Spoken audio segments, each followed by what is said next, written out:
Sir, there's one thing more. I'm sure there's been some mistake, but your adjutant just told me that I am to share my command in this mission with some woodsman by the name of Daniel Boone.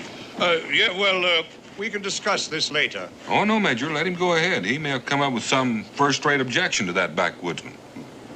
Lieutenant Nolan was only recently transferred here from the East, Daniel.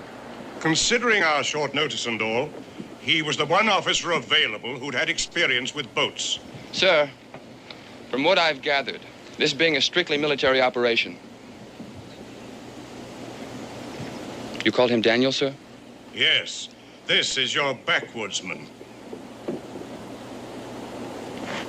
Glad to know you, Lieutenant. No offense personally, Mr. Boone. I'm glad to see that you appreciate the situation. Oh, I do. I was just wondering if I could be of help, if you'd mind having me along. Not bothering your command, of course. Well, I see no reason why not, since you put it that way. I'm sure you'll find the trip most interesting. Well, to tell you the truth, Lieutenant, I've made the trip before. Now, the Major tells me you only have 2 days to get there to prevent the fort from falling.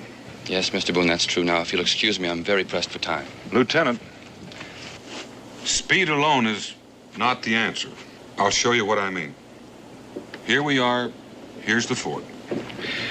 Now, the river narrows about here, with heights commanding the passage about here.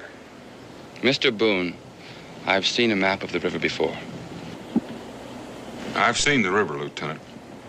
Now, the point is, if the British have thought to station troops anywhere along this river, and the way they block land routes, it's my guess they have.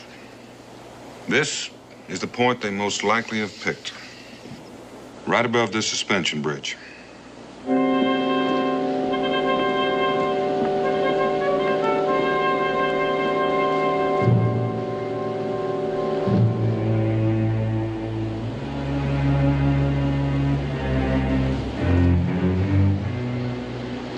One degree correction.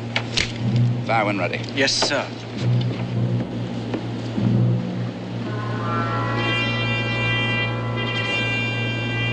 One degree correction. Fire!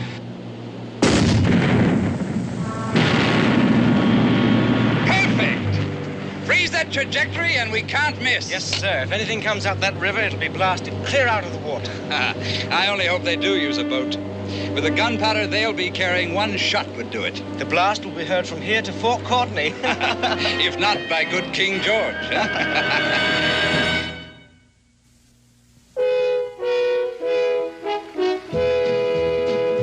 Daniel Boone, what a doer, what a dream comer, truer was he. From the coonskin cap on the top of old Dan to the heel of his rawhide shoe, the rippin'est, roaring'est, fighting'est man the frontier ever knew. Oh, Daniel Boone was a man, yes, a big man, with an eye like an eagle and as tall as a mountain was he. Oh, Daniel Boone was a man, yes, a big man, and he fought for America to make all Americans free. Daniel Boone was a doer, what a dream comer, truer was he. Daniel Boone, Daniel Boone.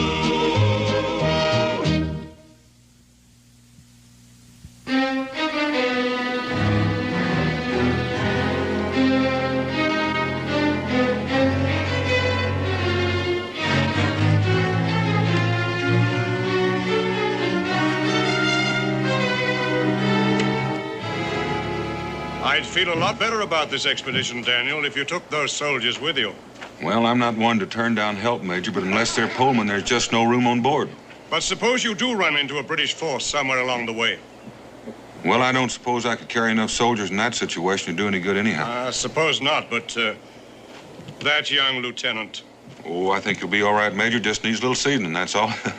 Gentlemen, the Army needs 5 men to pull that flatboat upriver. Unload, free ride back downstream with the current, 3 days in all. But I need very experienced polemen, because we've got to get there in a hurry. What's the rush, Sonny? Yeah, we ain't going nowhere. I'm on the hurry. You in a hurry, Barnes? I don't see that concerns you. Nobody pulls nothing on this river unless I say so. So where you're going, why, and how much? Concerns me plenty. Mm-hmm. Well, I would think that you men could use all the work you could get. That so? I'm still waiting for the answers, Sonny. With time running out, Lieutenant, I wouldn't think we could afford to be too choosy. Mr. Boone, I can't afford not to be. One man with character is worth three with none. It's amazing you found out so quickly. It's a matter of training, Mr. Boone. You take that man there, he could prove invaluable. He has leadership qualities, experience, spirit. He's pretty fair in the muscle, too. You. You're apparently the one to deal with. I'll need 4 men on the poles and 1 man on the sweep. In the first place, the name is Strunk. Mr. Strunk. All right, Mr. Strunk. You'll do for the sweep. And I'll leave it to you to choose the 4 best men in this lot. Just like that. Where to? How much? I don't think we should tell him where we're... Fort Courtney. And $20 a man. Go soak your head, Lieutenant. We ain't gonna make a trip like that for no 20. Wait a minute, Strong. Why don't you speak for your... Oh! Now you make that 30, and we'll think about it. The lieutenant can't afford $30. He was just about to tell you that. Now, if any of you men are interested in this offer, I suggest you start loading those supplies on the flatboat. We'll be shoving off here shortly. Mr. Boone. Wait a minute. Now, Mr. Strunk, you wouldn't want to keep your shipmates from earning a good, honest dollar, would you?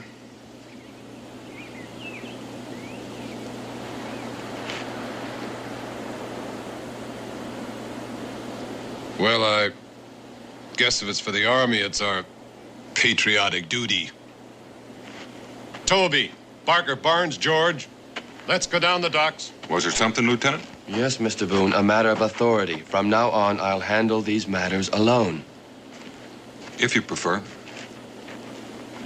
Can we get this stuff loaded first? Fan out down there.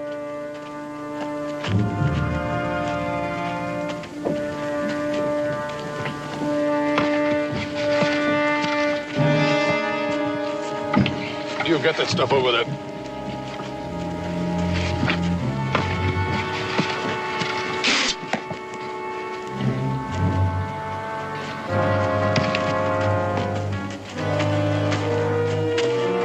Here.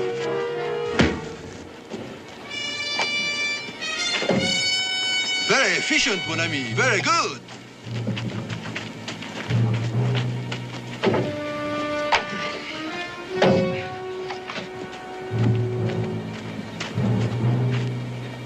Now, just one more.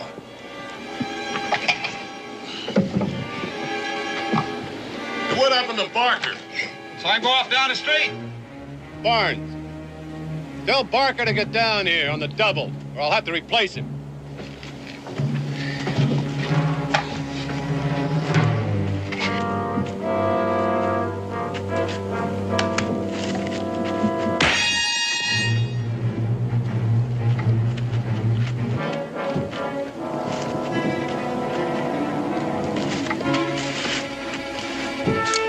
Come on.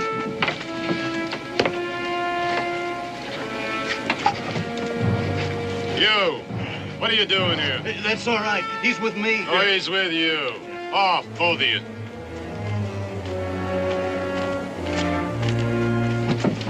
Excuse me, sir. Are you perhaps the hire of a poleman for this boat? Nobody works here less than I say so. Now, get! Wait a minute. Go away. Strunk. These two ain't part of my crew. Mr. Boone, if you please, I'll thank you to leave these matters to me. All right. Let's get one thing very clear and straight right now.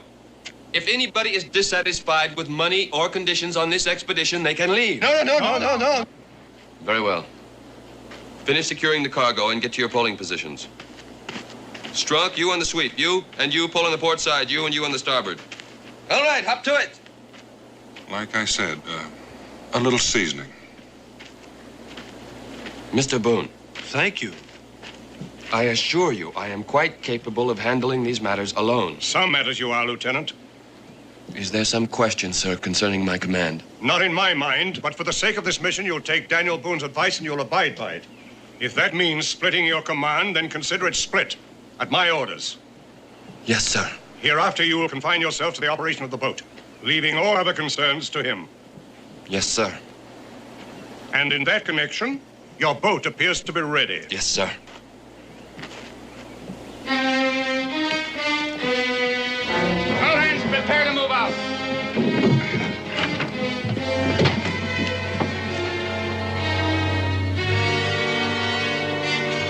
Let go forward. Let go aft. Bring her about by starboard.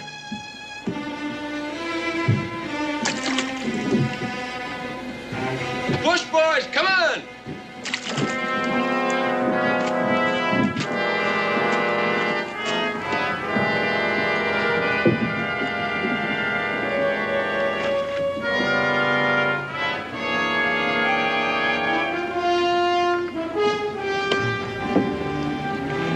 Pull the midstream. Starboard poles, heave. Oh. Well, it's easy to see you know your way around boats, Lieutenant. As the Major ordered, I'll perform my function and you will perform yours. I hope there'll be no difficulties between us. See the reason why there should be? I know a man's first command sometimes can be kind of a strain. The Major told you? This is your first? No, I just kind of figured that out. Pull the midstream, heave! You know, Lieutenant, one way to look at this might be that it's kind of a big opportunity. I do.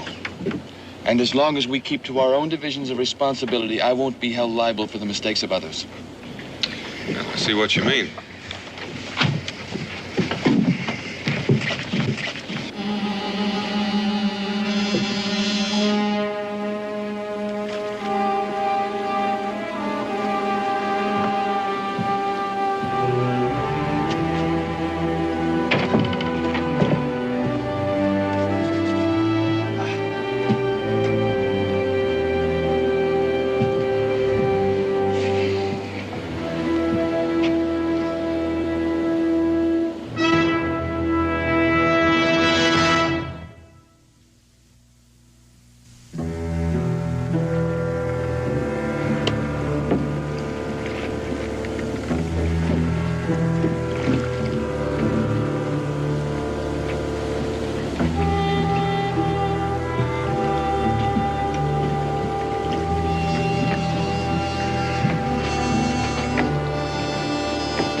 Barker and Barnes, Frenchie.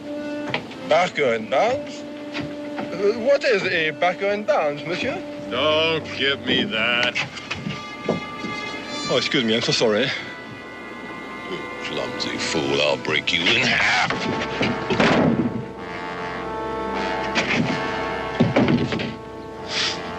Would you perhaps enjoy a bit of sport, monsieur? This is an excellent weapon. Makes a good game, doesn't it? A game you want? Yes. Marbles, bumbledy-peg. It's a boy's stick.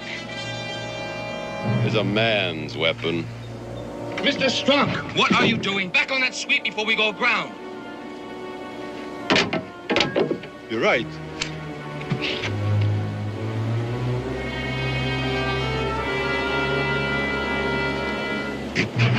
No, put those knives down.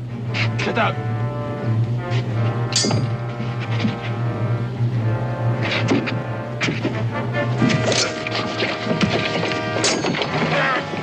All right, Legrand. Now show him your specialty. I'll be delighted to.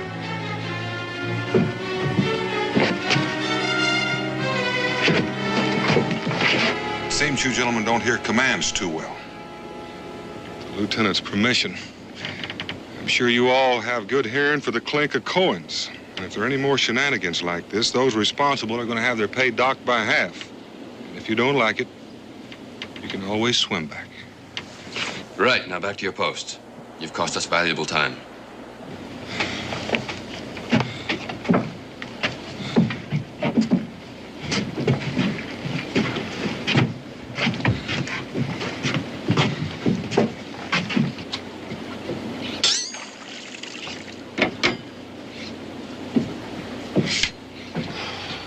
They're spirited men, Mr. Boone. It would be helpful if you could keep an eye on them. Bit early to be looking for the British, isn't it? Well, the British control all the territory along the river. One lookout anywhere along the river reporting our presence could mean the end of our mission.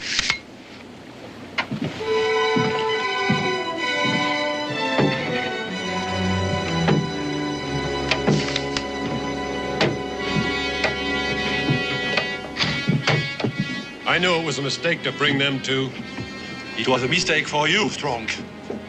You'll be shown for the blowhard that you are. Listen to the braggart. He can't even buckle his shoes without the help of a sidekick. You better pay attention to your job, Strong. We run into those logs down there, we'll all end up in the river.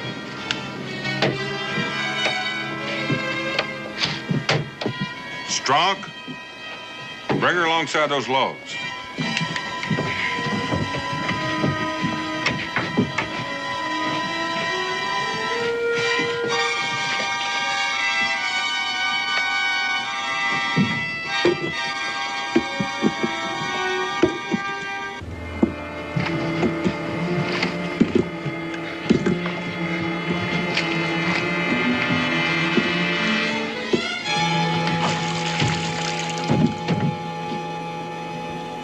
That log was blasted by a cannonball.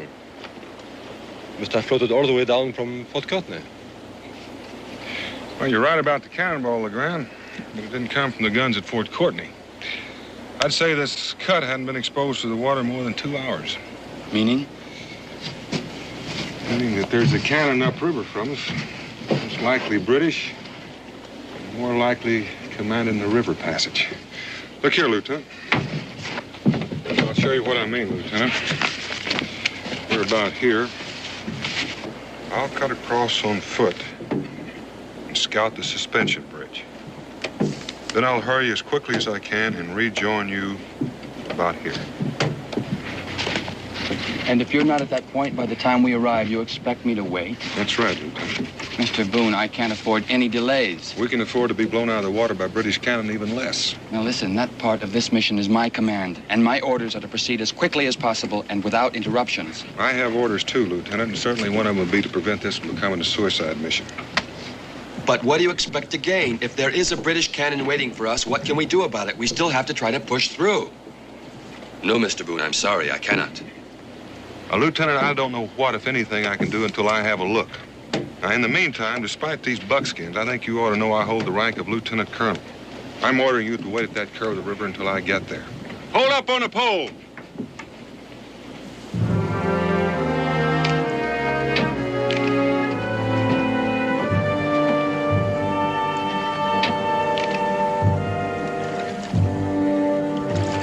Carry on, Lieutenant.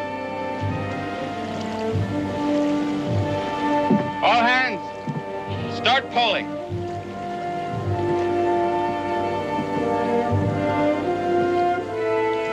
And from now on, you'll pick up your strokes. We've got a lot of delays to make up for.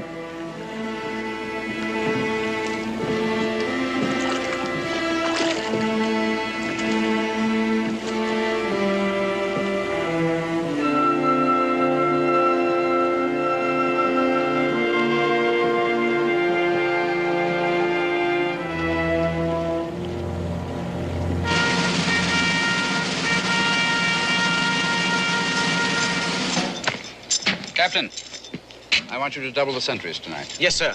And put a 24-hour watch on the bridge. It'll be a bright moon tonight. No chance of any boat getting past us if we're alert. Yes, sir. Sergeant, double all sentries tonight. Sir? Dismiss!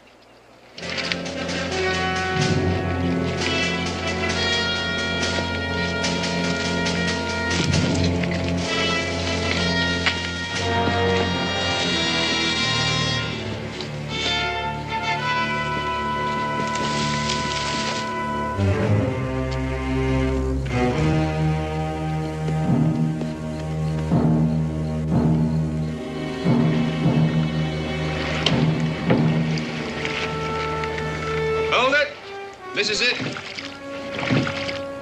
Toby? Yes, sir. Drop the bow anchor.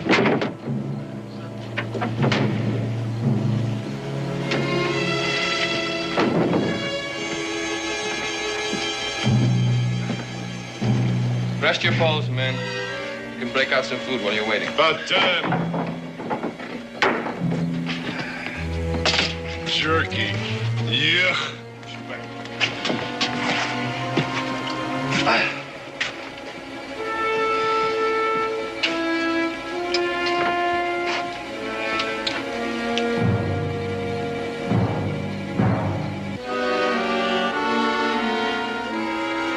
Funny, I never seen you two around town before.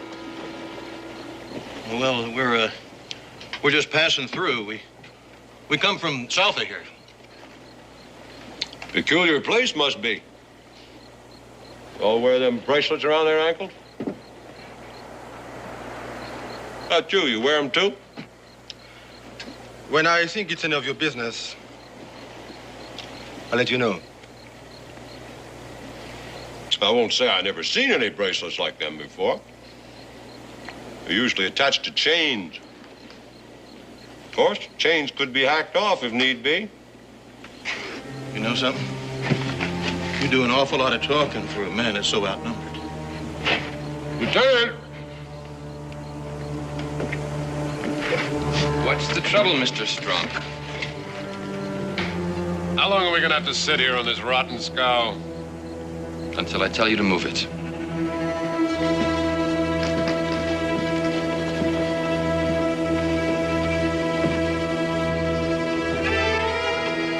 All right, Strong.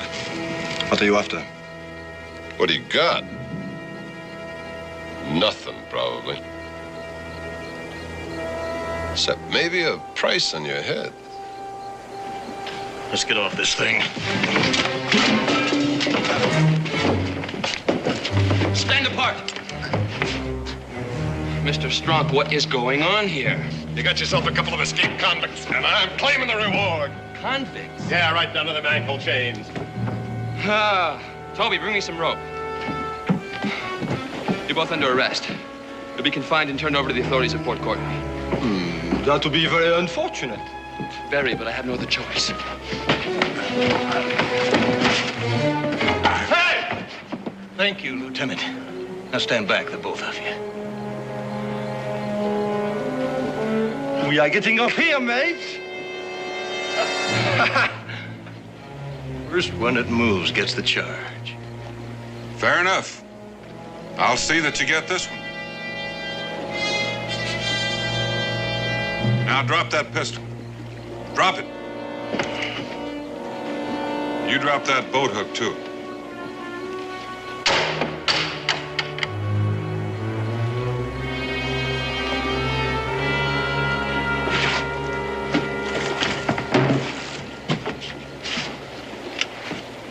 Escaped criminals, Mr. Boone.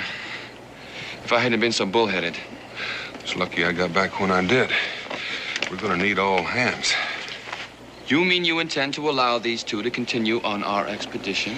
Lieutenant, we don't have any choice. I'm gonna need their help. Their help? I found the British, a whole passel of them, camped out above that suspension bridge, and the cannon. Grab 2 shovels, about 30 feet of that line, and a keg of powder. You two are going with me. Good riddance.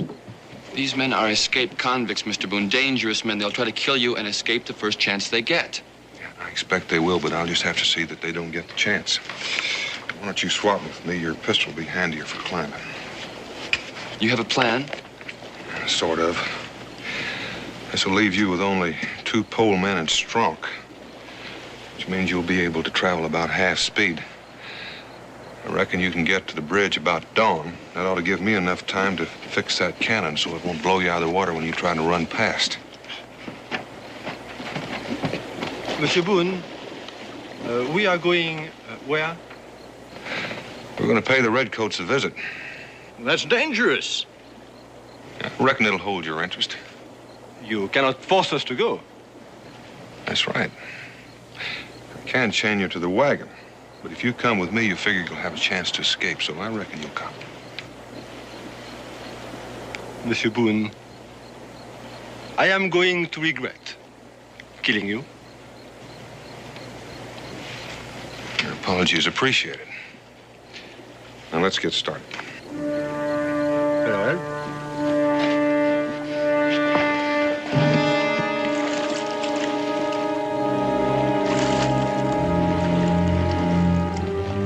Now remember, if you come inside the bridge before dawn, hang back till the sun comes up. Then come by as fast as you can and don't stop for anything, no matter what.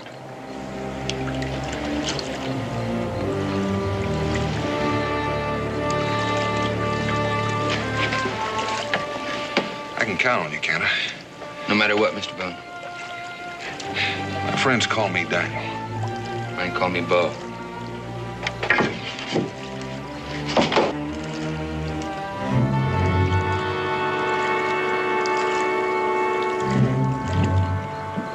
On the bow, up anchor.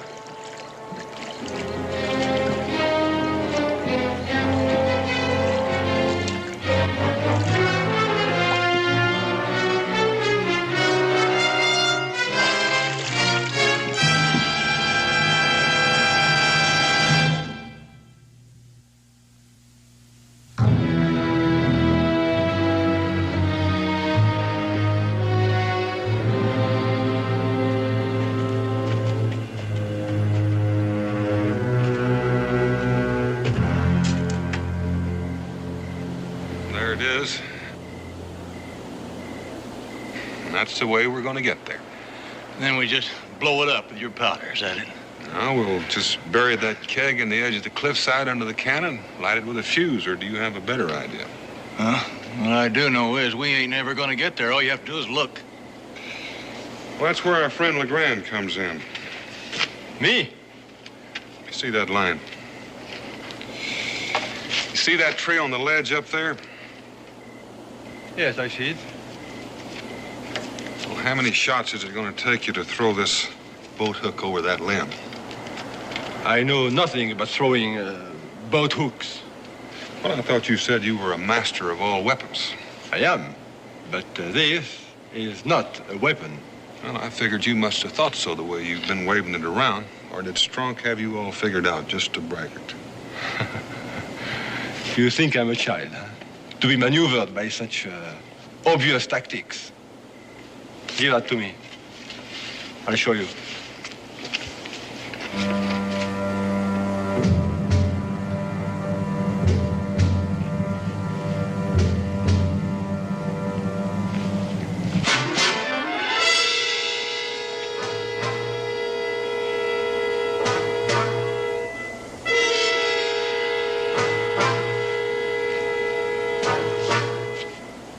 Well? It was fair.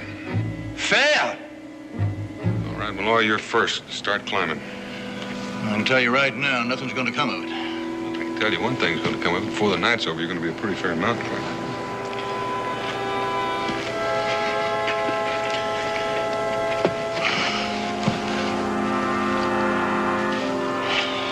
First chance I get, he's dead. You better be quick or I'll get him first. You can argue about that later. Climb.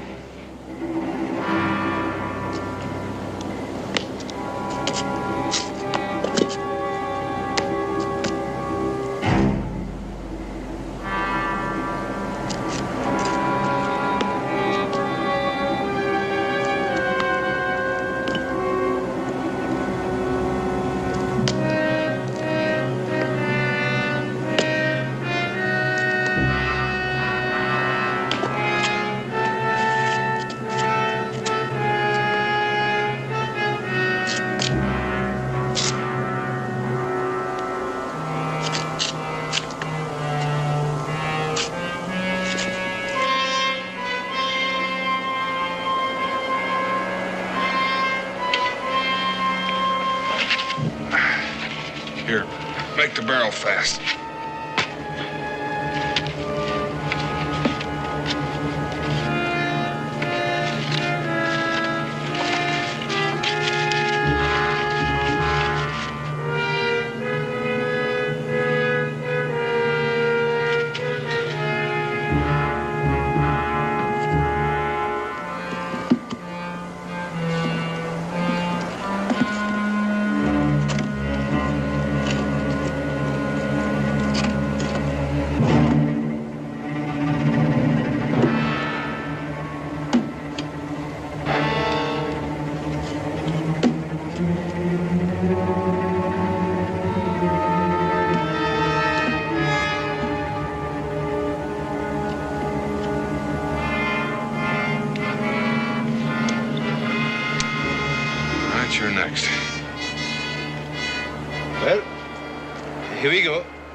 Why don't you fire? Who cares about waking up the redcoats? Oh, it's a pity, isn't it? A pistol that cannot be used. Your gunpowder tossed to the winds and your time ticking away. It is that. I guess we better forget about trying to climb that cliff. Find a way to work our way past those sentries that have been posted. Without weapons and without powder, huh? Well, we just have to use some of their powder. I reckon they got plenty to spare. Well, you'll have to figure it out without me, since you cannot use the gun anyway. I can fire the gun all right. If I don't get your help, it won't matter whether I wake up the redcoats or not. You know something, Boone? I'm beginning to admire you. You have a lot of spirit. Well, you have quite a bit of spirit yourself. Let's head up that slope.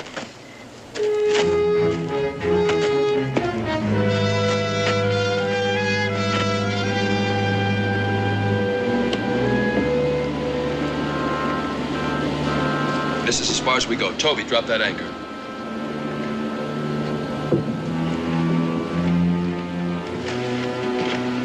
What are we waiting for? Dawn, as Mr. Boone instructed. Then we go poling past that cannon in broad daylight? That's right, Mr. Strunk. Not with me on board. With everybody on board, Mr. Strunk.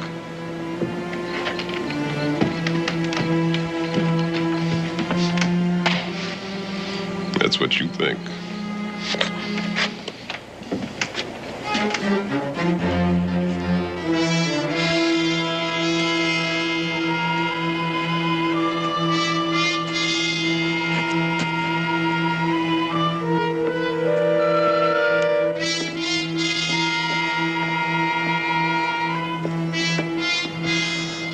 We're going to get shot for nothing. We haven't a chance of getting that cannon. See? Shots are coming from the garrison, all right, but they're not shooting at us. Let's keep going. What's the meaning of this? Who's firing? Caught him in the brush, sir. Keep your hands up. Serve you right if you had hit me, you blundering oafs. Man trying to do you a favor. Mind your speech, sir, and state your business, or favor, as you call it. Well, fact is, it's a bit of both. Business for me, favor for you. But I'll do my talking to your officer in charge. You are talking to him. Which I could do a lot better, not being treated like some low-down prisoner.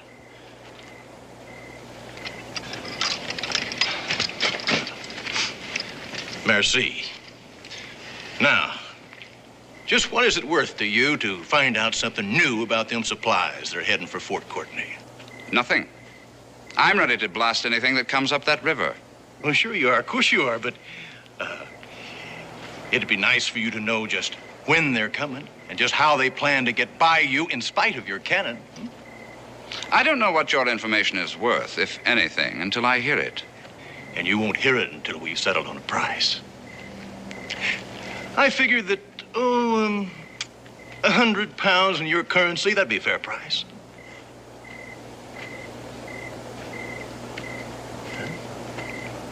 Well, while you're making up your mind, they'll come in here and knock your cannon out.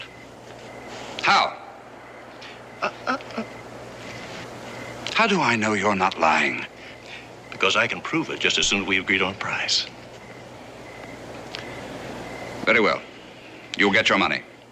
Good. Now, if you'll just take a look over the side, you'll see the powder that was meant to topple your cannon into the river.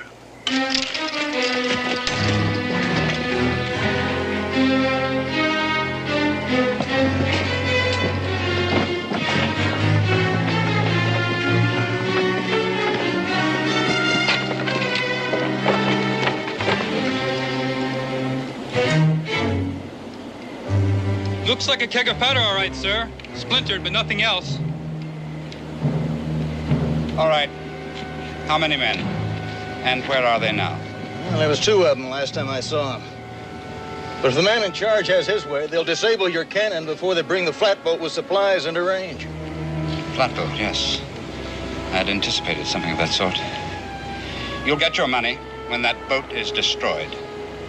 You men, guard the approaches to this cannon and shoot anything that moves.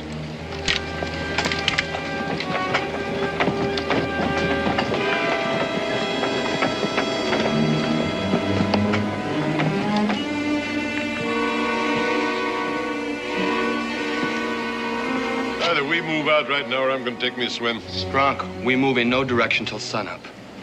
You take 1 step for that side and I'll blow your brains out. The way you handle that seems more like a gun for Boone than for you.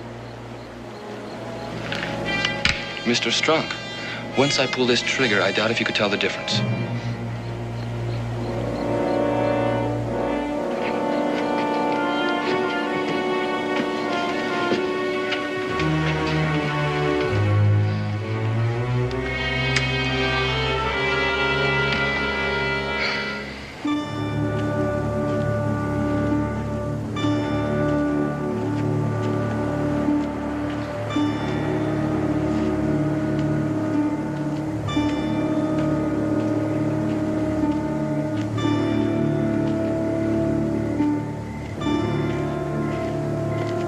There's our man. But how to get his attention? I have just the weapon for the occasion.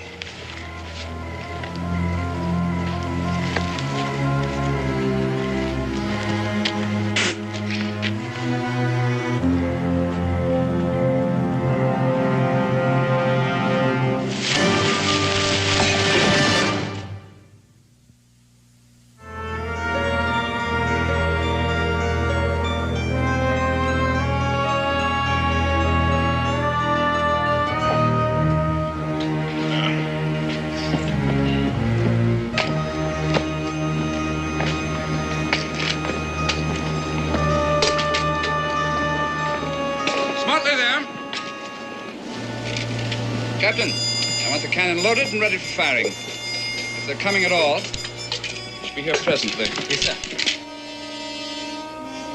Break out the powder.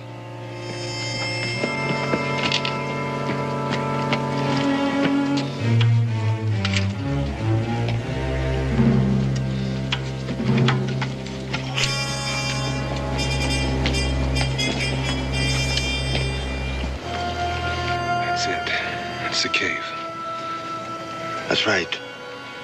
Now we know where the powder is. How can we get there? What we need's another uniform.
If this is some kind of trick, sir, all you'll get is a bullet.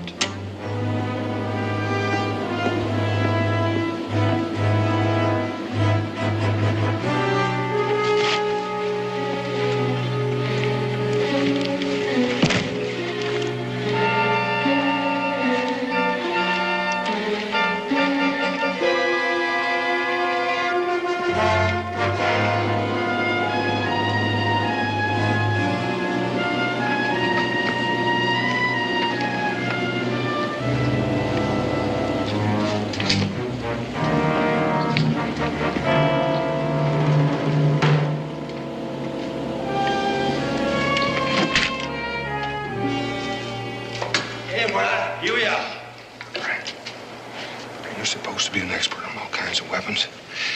Any idea what would happen if we set off all this powder? A shallow cave like this, the blast would level everything on the outside for quite a distance. That cannon is lined up directly in the mouth of the cave. Yes, but there is first the matter of setting off the explosion without including ourselves in the blast.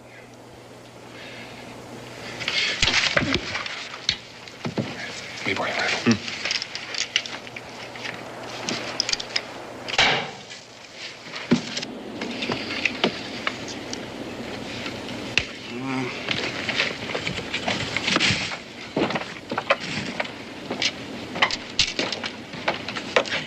Patience, Colonel, patience. She's got a stripe-happy West Pointer for a captain. He'll get her here if he has to push her.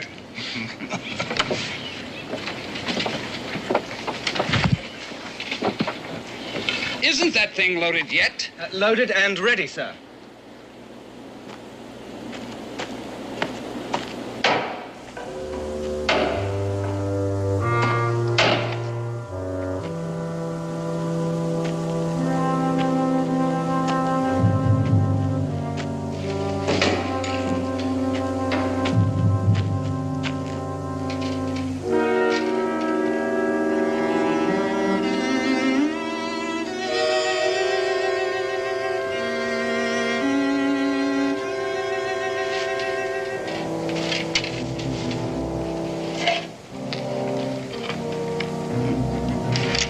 Captain! The boat! It's coming!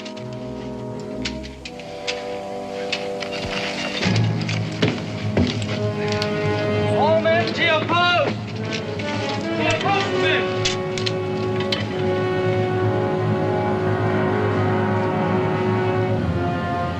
She's here.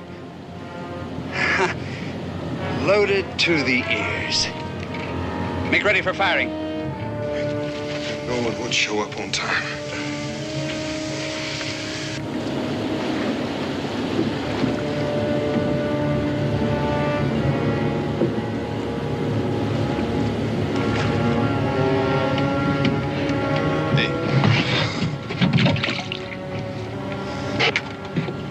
Looks like you're the man. He trusts you. So belt him. Get that gun. Look, I don't want to have anything to do with this. You will if you don't want your head split in about 30 yards. He's just a boy. He's just a lad. He ain't worth 3 of us. As if you're still around to be counted now.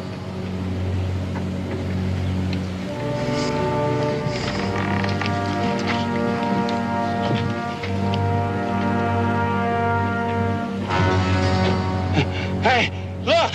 It's the British cannon.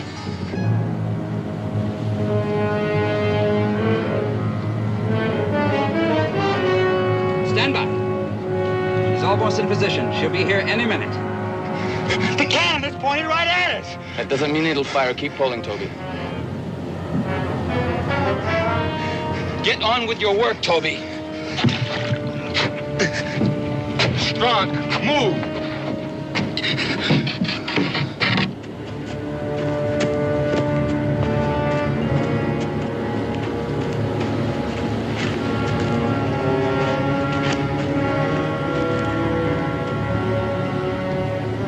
Captain!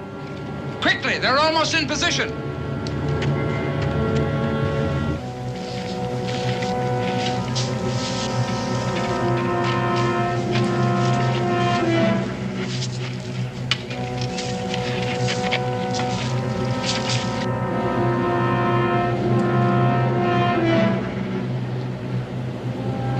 Ready? Stand by. Colonel! They're here! No, you fools! Back to your cannon, no! Back to your post! The cannon, you idiots!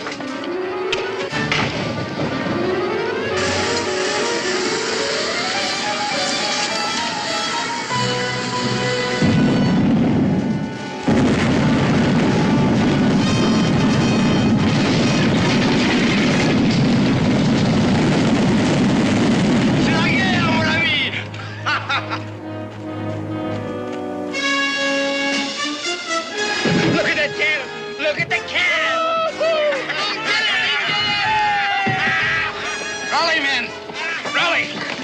Back to your post. The cannon. Fire the cannon. Never mind the small arms. Hey, now let's get the pole. Come on, I'll show you how to pull this thing. Fire the cannon. Cannoneer, raise your torch. Get to the cannon.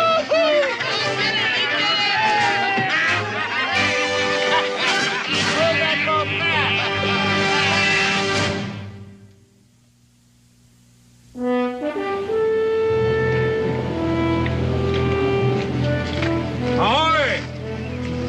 Hold it! It's Boone! That was a great job to get on the cannon! Good to see you, Bo. The boys work out all right? I never served with a finer bunch, Daniel, never. Well, you made out better than I did. Why? What happened? Well, I kind of hate to tell you. Malloy caught me off guard. Turned British informer. And Legrand? Legrand? Well, I guess I lost him in the confusion.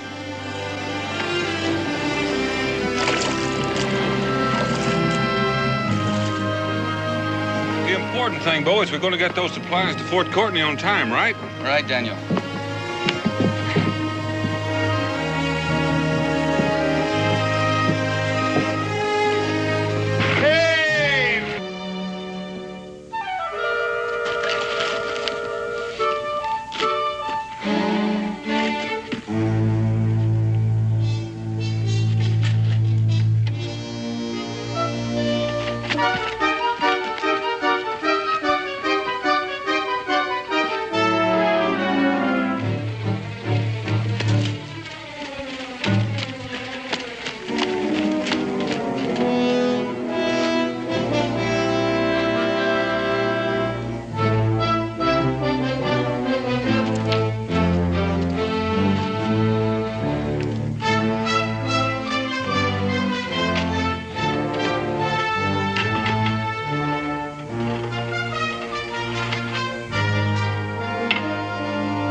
Just me and Pudge.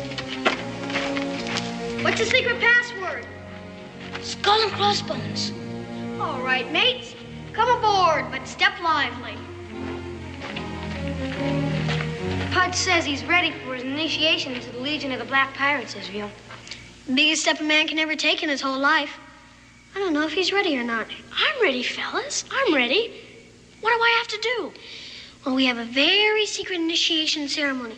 All sorts of stuff, like being able to attend midnight meetings, tell whoppers of tall tales, but never break a swear to your fellow black pirate, and being able to catch ticks and glow-bugs without squashing them. All kinds of stuff. Gosh, how many people you got in the Black Pirates? So far, just Stinky and me. Of course, we just don't let anybody in it. Let's get going to the Pike House. The Pike House? That old place is haunted. Mr. Pike is the meanest man that ever took a breath of air. And Mrs. Pike is a witch. Part of your initiation. The Pike House? Come on, Pudge. Oh, come on.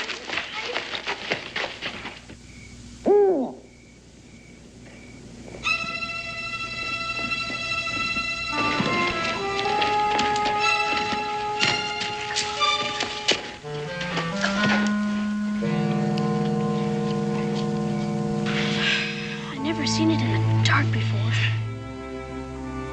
Scary, huh? All right, Pudge, we're gonna start your initiation right now. First thing, you gotta get up to that porch. Got your slingshot? You gotta throw 3 rocks against the front door. Right, Israel? Right. It's gotta be 3, Pudge. That's the rule. But what if old Lady Pike comes out? You wanna be a black pirate, don't you? Then get going. Pudge, wait.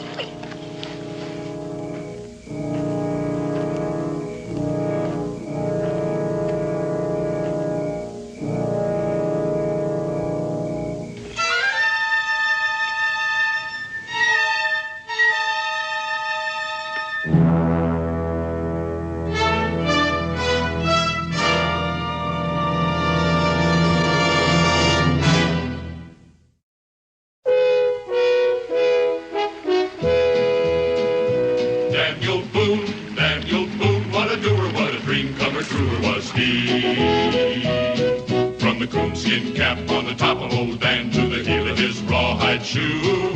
The ripperest, roaringest, fightingest man the frontier ever knew. Oh, Daniel Boone was a man, yes, a big man, with an eye like an eagle and as tall as a mountain was he. Oh, Daniel Boone was a man, yes, a big man, and he fought for America to make all Americans free.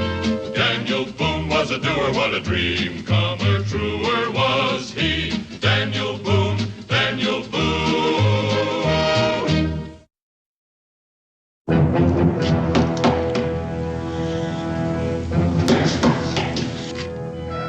Open up, Zach. I came to see you.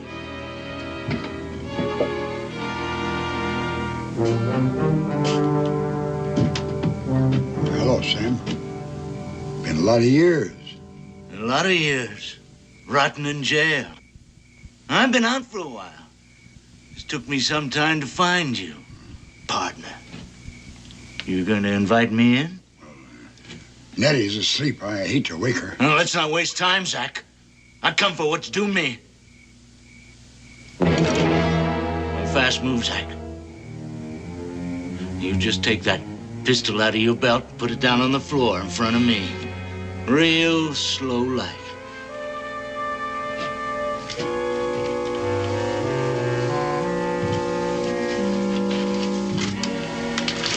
Put it back up, Zach. Into the house.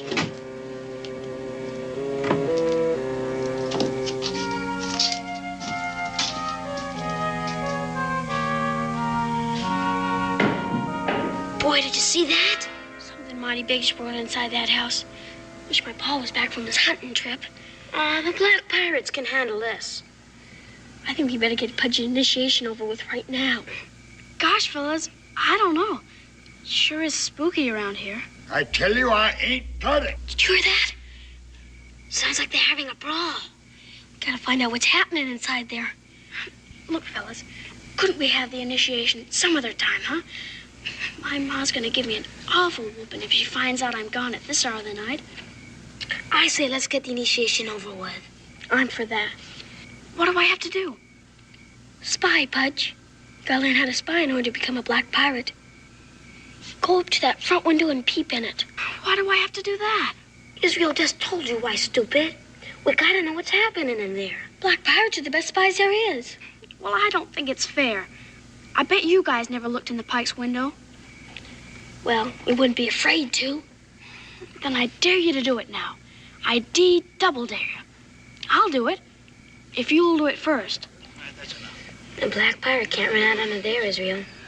Especially a double dare. I know. You've got to believe it. All right, as long as you guys keep watch. Right quick. I'll just kill you both. Find him myself. You didn't come out here to hide and change your name for nothing. After us, too. Me and Nettie. We've been running. Well, you can stop running. Because I'm going to unburden you of that gold. For the last time, Zach. Sam, no! Makes sense, Sam. If you kill me... Nobody saw me come here. Nobody will see me leave. I tell you, I ain't got it. I always knew you for a liar. Fix something to eat. Make sure the cover's good and hot. I want the truth, Zach, or you're gonna be less one head. Take it easy, Sam. It is the truth. British officers. They stole the gold right out from under me. There was nothing I could do about it. That's a good story, Zach. But I don't believe it. We had the gold. You suppose we'd be living like this? Well, you're smart, Zach. Smart enough to do just that. Where's that coffee? In a minute. I'm betting that gold is right here. And when I find it, I'm not only taking my share, but yours too. Well, come on, pour out.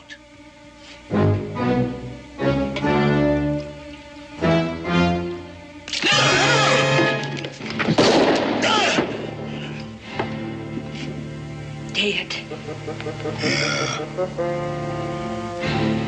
Stealing's one thing. Murder's another. It was him or us. It's just as simple as that. And if don't follow, we're gonna get caught.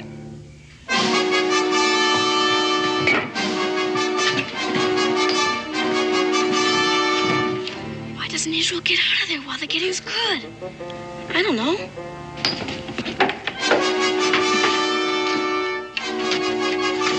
Marshall's a gunner. Spot him for sure.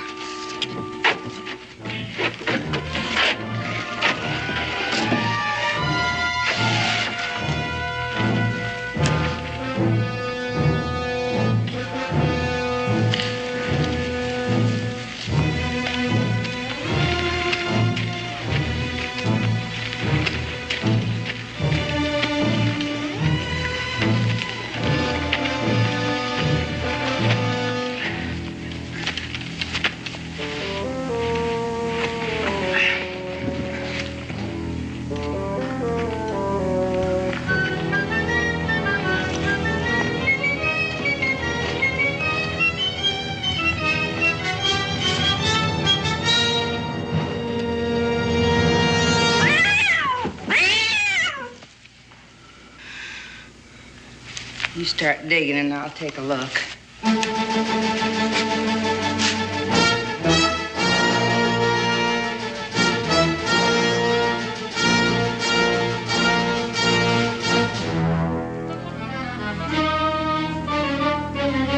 Why doesn't he run?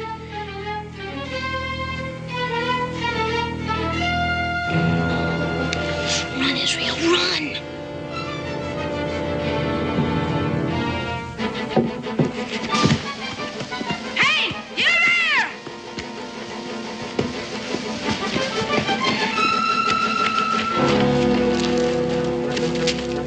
Look at him. No, it's too dark. He was running like a scared rabbit. You think he saw anything? I don't know. Might have been just a chicken thief. I don't like it. I don't like it one bit. We better move the grave just in case. Yeah, now, what's this? Kid's slingshot.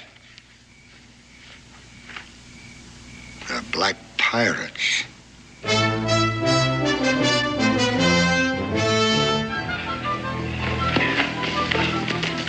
listen, wait. I gotta rest. Murder, Zero. Murder. Cold-blooded murder. What are we gonna do? Nothing we can do tonight. It's way past midnight already. Midnight? I think the best thing for all of us to do is go home and get to bed. My mom's gonna tan my hide if she catches me. Then don't let her catch us, stupid. Let's meet at the cave tomorrow and decide what you do. Meanwhile, don't tell anybody what happened, okay? Agreed? Yeah, agreed. Agreed. Let's go. See ya.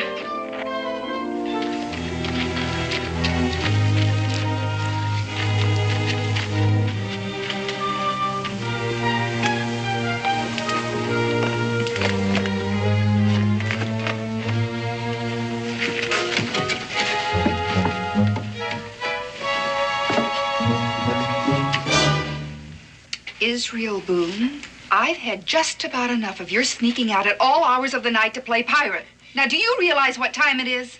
Yes, ma'am, but Have you been to that cave again? Yes, ma'am. I don't want to hear any of your tall tales. I don't want to hear another word from you for that matter. And I never, ever want to catch you out again at this hour. Is that understood? Yes, ma'am. And when your father gets home, we're going to have a talk. Do you hear? Yes, ma'am. Right now, you're going to bed. And you better be up bright and early in the morning, ready for your chores if you know what's good for you. Yes, ma'am.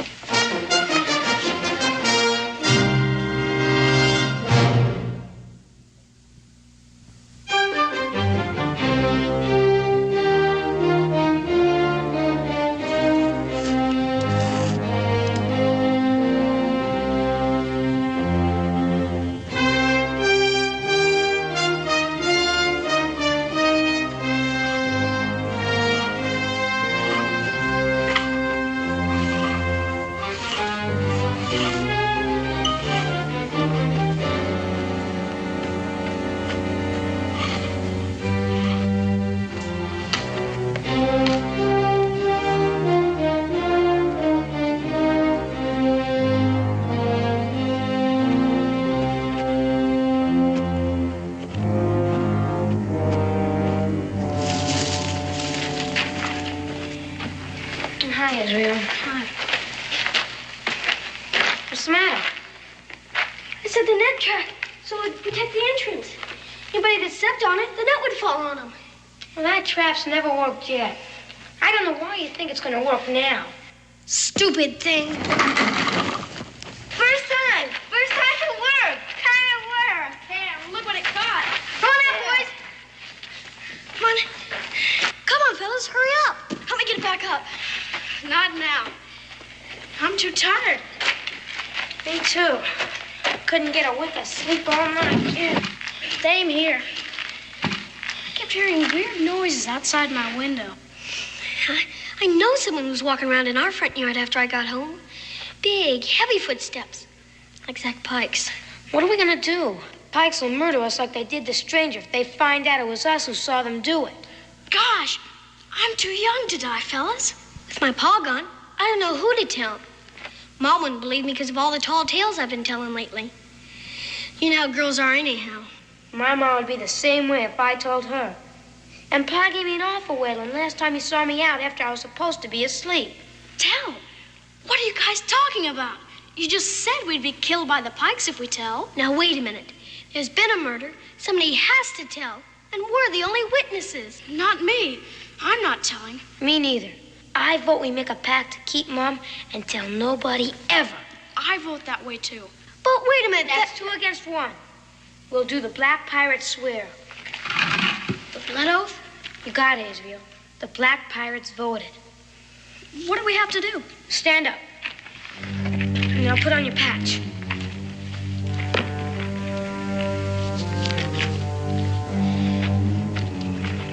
Okay.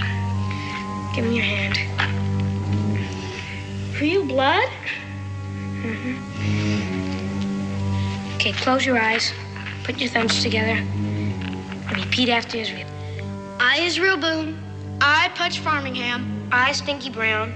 Do solemnly swear on my honor to stay mum and to keep this sacred blood swear for the rest of my natural life. And if I don't, may I have my tongue cut off with a poisonous sword. May I be boiled in toad oil. And may I dangle by my toes over a snake pit in July. Worse than that, be thrown out of the Black Pirates Club forever and ever. Do solemnly swear to do whatever it was you just said, forever and ever. Agreed. Forever and ever.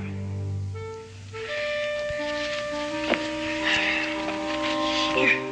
Now we gotta burn this to really seal the oath. I'll go get the brush.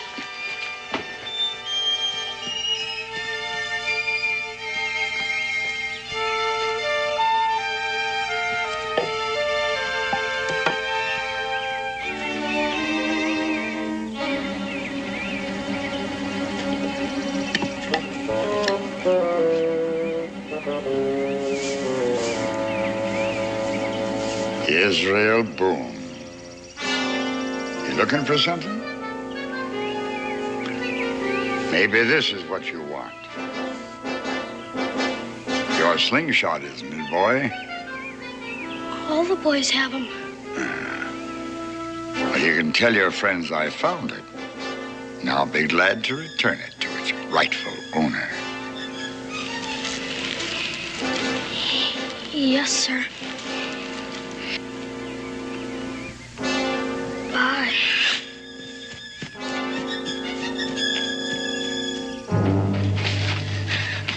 Where you been? Is that Pike? He has my slingshot. Your slingshot? You must have dropped it last night over at his house. He knows it was us that saw him. We're as good as dead right now. I don't think so. I think he's just trying to scare us. Well, he's doing a good job of it. What are we gonna do? I think we should go home. Maybe in a few days he'll forget all about us.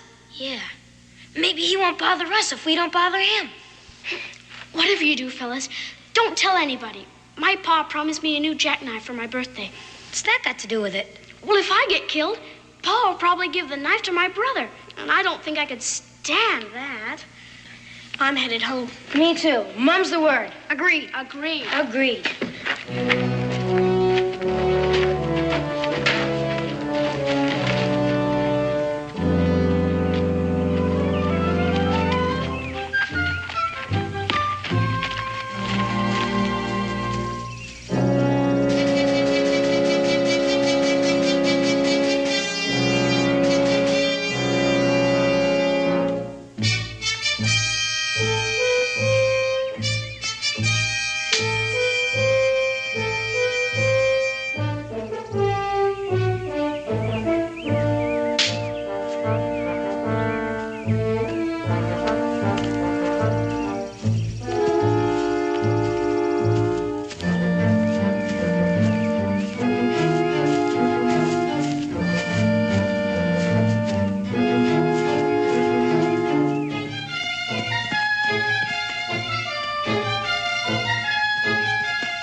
Nothing, Ma. Just playing catch with the boys.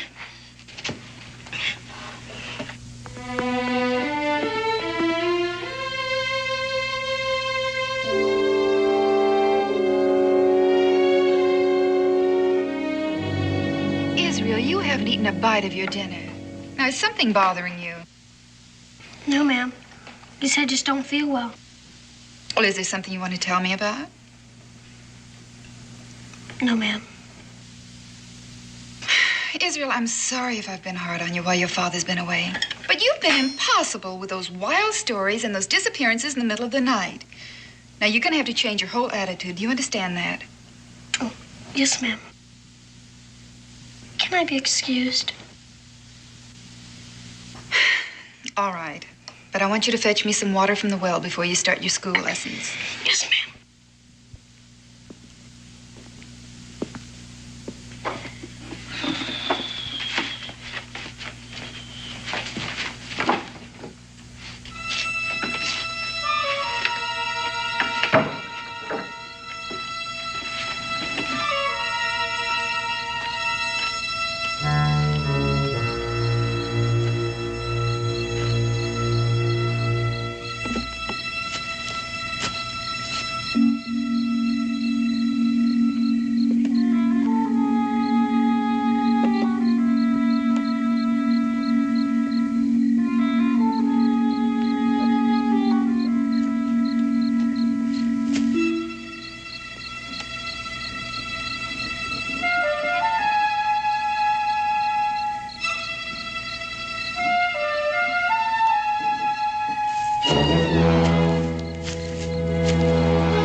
What's the matter? He's out there. Who's out there? Zach Pike.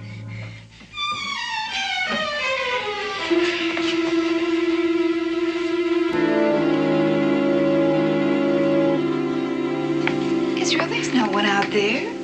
And what would Mr. Pike be doing here? He's after me, because I saw him and Mrs. Pike murder man in their house. Israel Boone, I told you. This isn't a story, Ma. I saw him do it. They buried the body. Stinky and Pudge were with me. They saw it, too. It's true, Ma.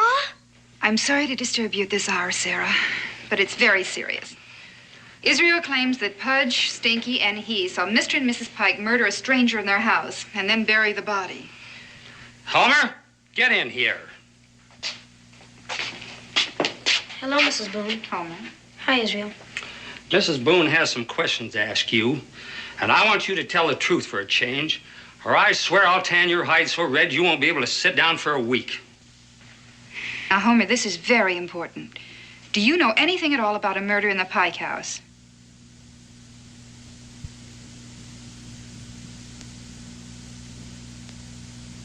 Homer, answer Mrs. Boone. No, ma'am. I don't know nothing about any murder. Stinky! Israel, be quiet.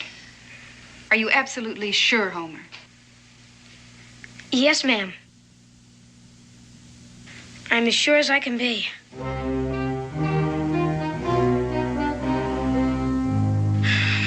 Murder? No, ma'am. I don't know anything about it. Besides, Pa would skin me alive if I was ever out that night. That's truth for sure.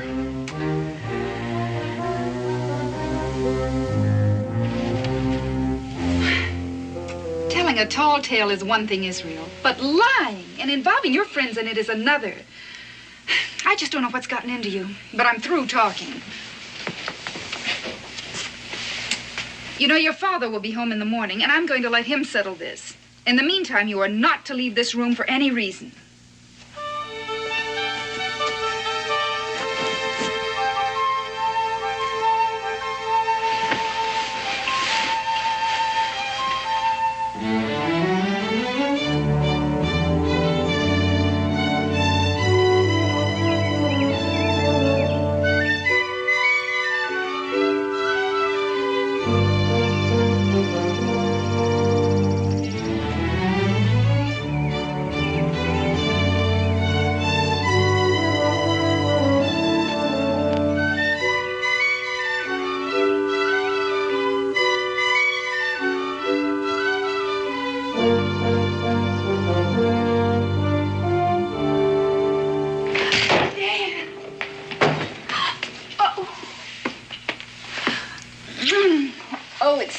to have you home. It's good to be home. How was the trip? Well, I got enough meat for all season. Wonderful. Where's Israel? He's in his room. A pretty day like this? Is he sick? No. Dan, that boy has been impossible since you left.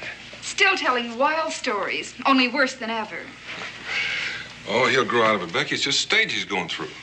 Now, I agreed with you before, but when innocent people are hurt, I draw the line. He concocted some wild story that Mr. and Mrs. Pike murdered a man in their home, and the story's all over Boonesboro. Has he explained why? He hasn't explained anything. In fact, he keeps insisting that it's really true. That is, until I confronted Homer Brown and Clarence Farmingham, and they both denied it. It's not like Israel to carry make-believe this far. Maybe I better have a talk with him.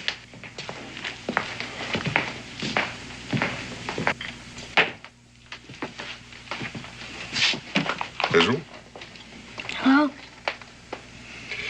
Is that all I'm going to get? Just a hello?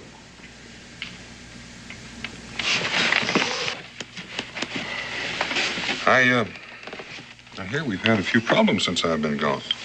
Your mother's very upset over your behavior, especially concerning that tale about the Pikes. But it's not a tale, Pa. Well, imagination's a wonderful thing, son, but you can't let it get away from you. And sometimes, before you know it, innocent people get hurt. And I know you never intended to hurt the Pikes, but they've been hurt. And I think you owe them an apology. An apology? They're murderers, and that's the plain truth. They're due an apology from you. The tale you told about them caused them a great deal of embarrassment. Now, you have nothing to be ashamed of in admitting you were wrong. I told a few stories when I was a boy. Some of them were pretty good, too. Now, I want you to come with me right now over at the Pikes, and we'll apologize. We'll get that over with. No, Pa. They'll kill me like they killed the stranger. Israel, I'm not going to argue with you. You'll do as I say. Yes, sir.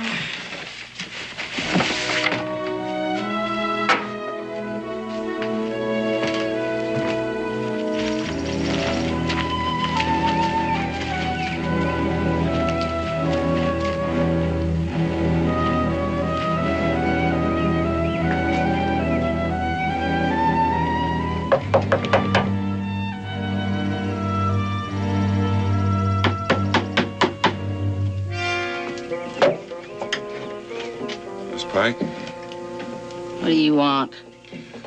Can I talk with you and Mr. Pike for a minute? Zach's not here. Well, then may I step in for a moment and talk with you?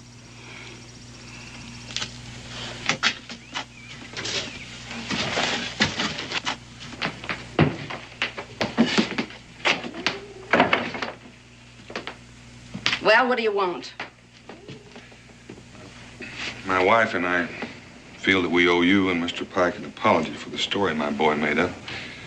And I just want you to know that he's going to be punished for his behavior. We just want you to know that we feel badly about what's happened. Israel, have you got something to say to Miss Pike?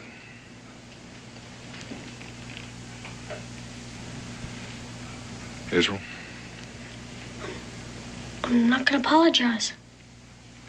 Leave him be. I wouldn't accept an apology from the little brat anyway. Him and the mother brats that come by to throw stones at my windows and to point their fingers and giggle and laugh like we were some kind of freaks. Well, you'd better keep him away from here from now on, or he'll really be sorry. Israel. You won't be the one that saw it. You're a witch and you're a murderer. Israel. I'm sorry, Miss Pike.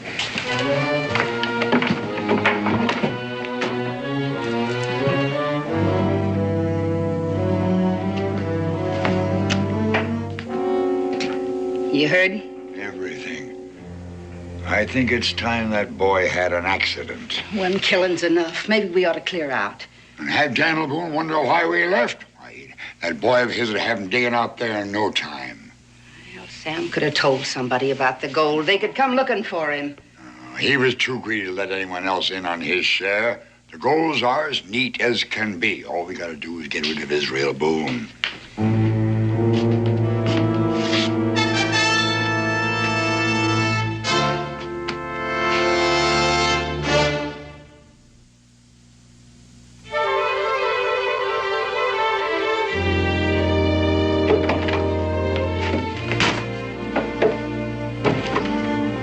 Where's Israel? Well, he came running through here a while ago and went straight to his room. I tried to talk to him, but he wouldn't even answer me. Well, he was rude to Mrs. Pike, and when I asked him to apologize, he refused to do it. Dan, I feel very strongly about this. Now, you've got to do something more than just talk to the boy. Something has to be done to snap him out of it.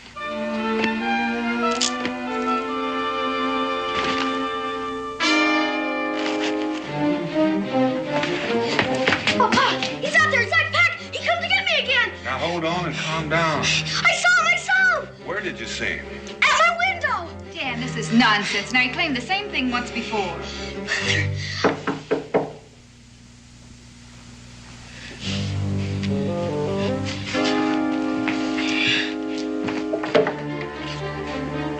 Howdy there, Mr. Boone. Come in, Mr. Pike. Thank you. I don't want to take much of your time. Hello, Mrs. Boone. Israel. I just wanted to stop by and thank you and Mrs. Boone for your courtesy. We were pretty upset by that story your boy started, but it's nice to know you cared enough about it to apologize like you did. Only, I wish you wouldn't be too hard on him. We know he didn't mean no harm. Israel, why don't you come over here and shake hands with Mr. Pike, and let's settle this thing here and now.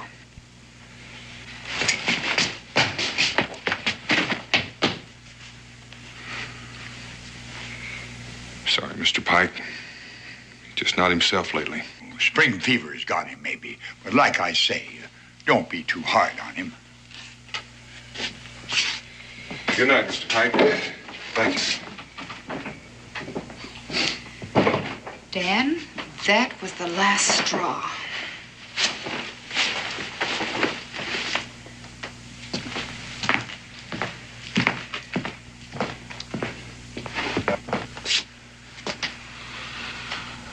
Israel, we've carried this just about as far as we're going to. You've hurt people, and it's time you grew up and admitted your mistake. But everything I said was the truth, Pa. The boys don't back up your story, son. Now, you and your friends have tormented and played pranks on the Pikes ever since they've come to Boonesboro. But she looks like a witch. I want you just to lay there and think a while about all the bad things you and your friends have done to the Pikes, things you should be ashamed of. I want you to think about the cruel things you've done to poor people less fortunate than you. And when you're ready to act like a man, then you and I'll have a talk, man to man.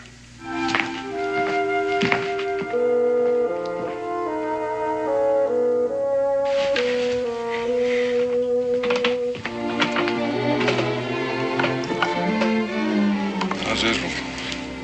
I haven't heard a sound out of him since you left. I reckon he's got a lot of thinking to do. I think I'll just stick my head in and see if he's all right. Well, I wouldn't do that, Becky. I think he's had enough talking to for one day. Hopefully some of it'll sink in and he'll be all straightened out tomorrow.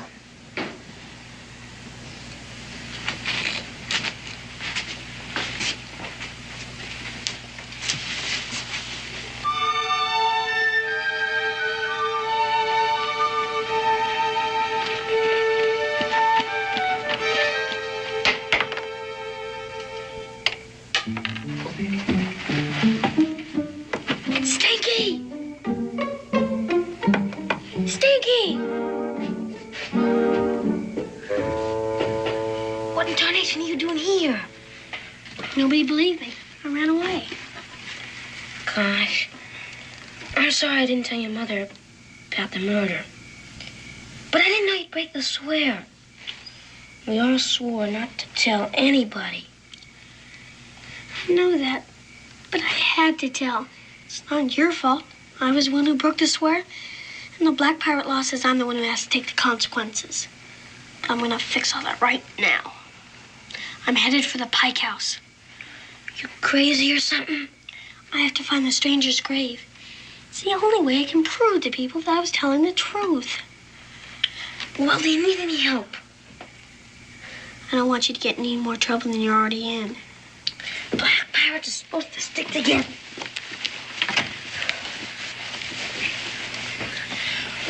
We better round up Pudge. They're right there. Hurry up.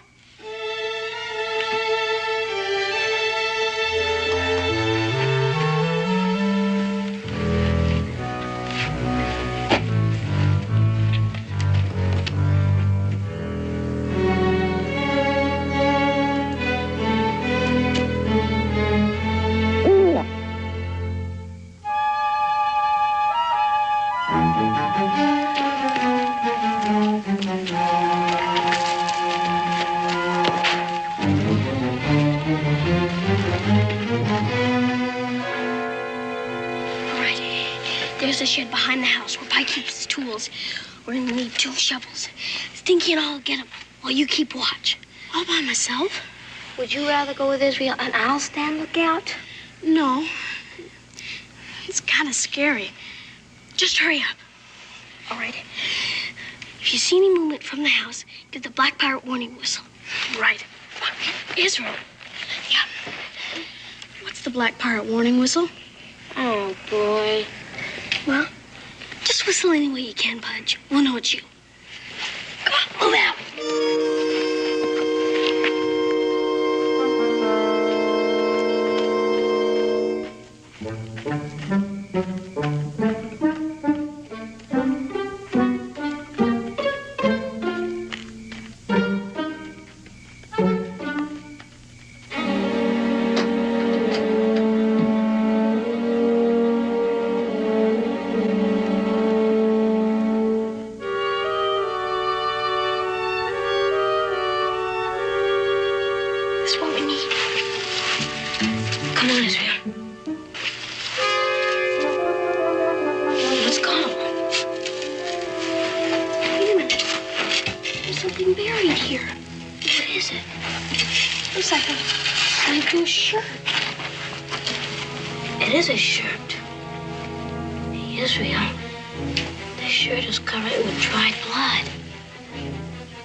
Be Zach Pike's.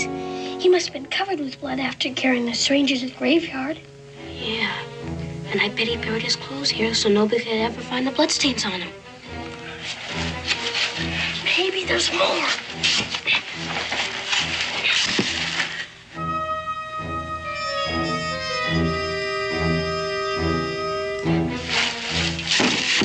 What's that? Oh, no. I think I struck magic.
the spot. Plenty of room for 2 graves. Start digging.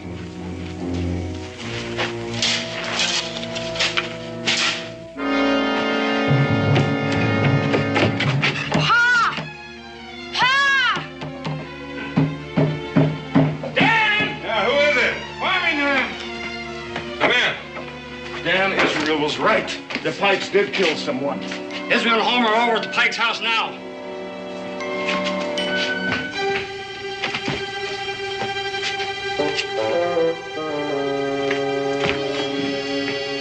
He's gone, all right.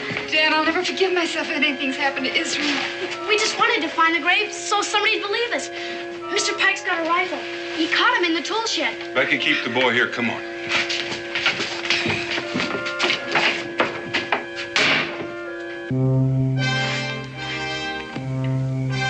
I'm getting tired. Dig. You haven't got much digging to go. Keep at it. Then you can have a long, long rest. Can we have some more light over here? Just keep digging. Give him some more light.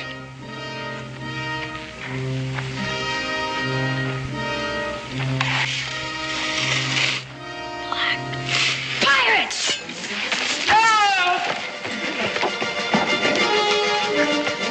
Get inside and start packing.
Stay here, Hank. Luke, over here.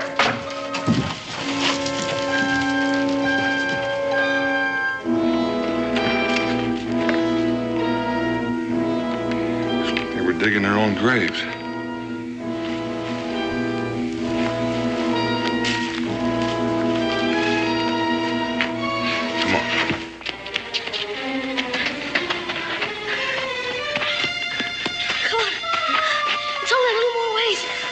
Listen. Come on!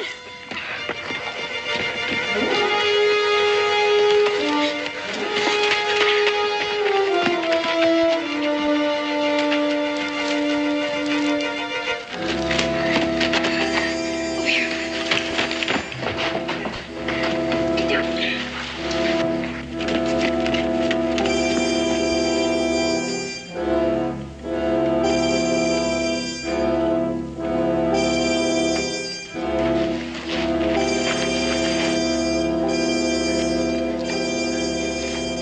I know you're here. You won't get away this time. You might as well come out. I'll find you anyway.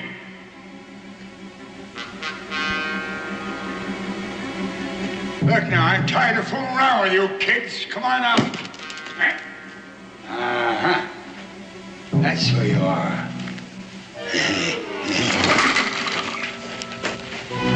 Wow, then it worked! The Black Pirates sail again! Yahoo!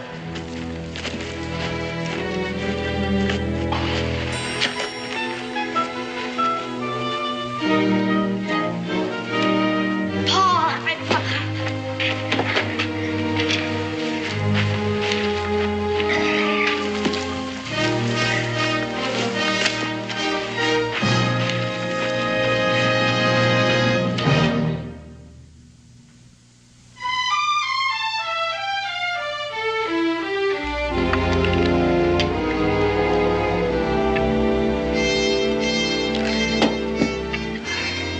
potatoes, fellas? No, ma'am. No, thank you. I'm about stuffed as it is. Pa, did they ever find out who the stranger was? His name's Sam Bedford, Israel. Evidently, he and Pike were in the Army together and were mixed up in an Army gold theft. Pike disappeared with the gold. The Army caught up with Bedford, and he served a term in prison. When he got out of prison, he went looking for Zach Pike for his share of the gold. Yeah, that's about it. From there on, you boys know the story better than anybody. Wow. Wait till everybody hears about this. We'll probably all be heroes. You'll be heroes to the Army when they get that gold back, that's for sure. You know, I wouldn't be surprised if they made you boys honorary colonels. Honorary colonels? Wow. Golly. The Black Pirate sails again! Yahoo! Israel? Yes, sir?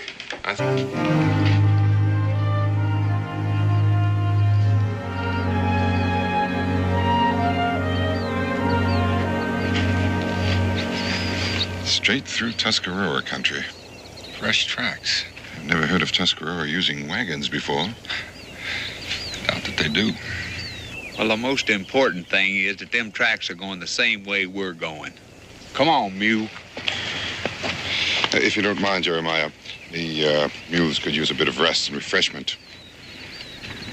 Well, I'll look around and see if there's any game to be had.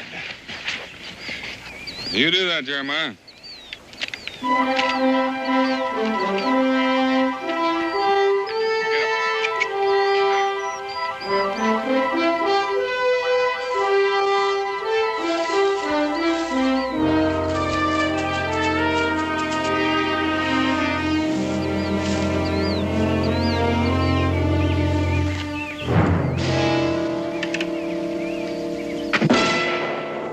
Jeremiah shot us.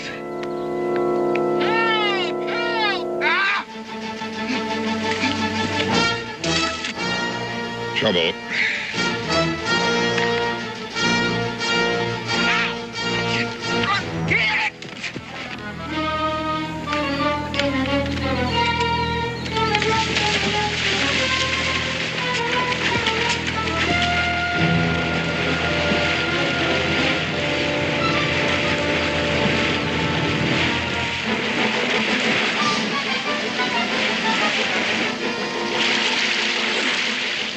Jeremiah?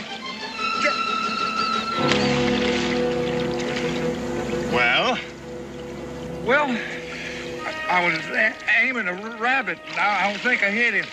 And hit a beehive. My beehive. And my bees. Now come out of that water with your hands up.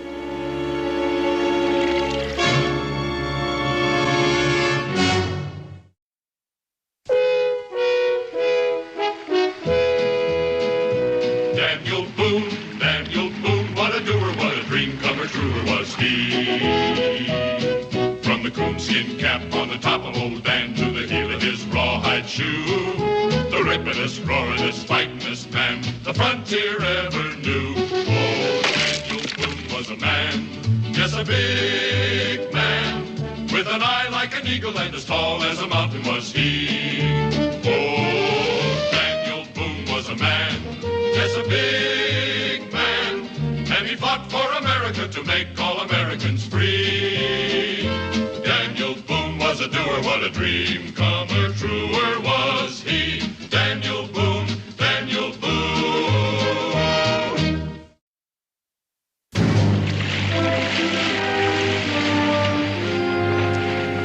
The name's Boone. Daniel Boone? You're a long way from home, ain't you? Quite a piece. We've been hunting and trapping up north. I don't see any furs. Well, your bees ran our mules off. It's all the same to you. We'll go after him and we'll be on our way. What are you doing with an Indian? I don't think it's any of your business, but he happens to be a friend of mine. How do I know you're who you say you are? Well, now that's a risk you're going to have to take, mister, unless you want to fire that musket. Mr. Boone, if you got a little time, I'd like to talk to you. We'll find the mules, Daniel.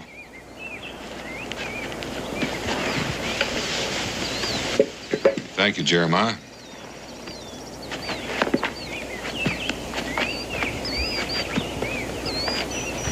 You aiming to travel through Tuscarora country? As far as I know, I'm standing on Tuscarora country right now. You're standing on land that belongs to me, Joseph Garth. You bought it from him. Bought it? The land belongs to them who use it, Mr. Boone. Oh? Well, how do the Tuscarora feel about that? That's what I want to talk to you about. If you could walk along with me up toward my place, I could get some work done while we were talking. I'd be grateful if you'd come and hear me out, Mr. Boone. All right. Okay.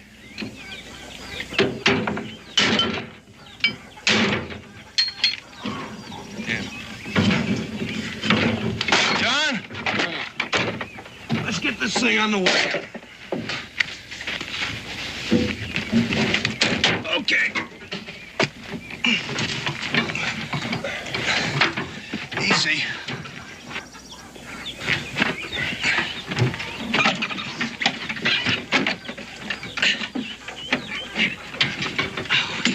Watch it.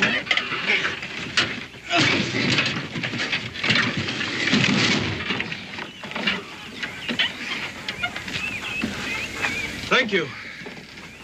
I'm Orville Garth. This here's no time for socializing. Now get the car on over to the mine, Orville.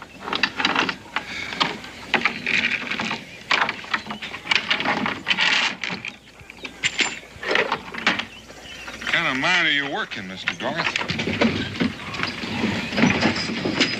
Give me a hand here with this door, Mr. Boone.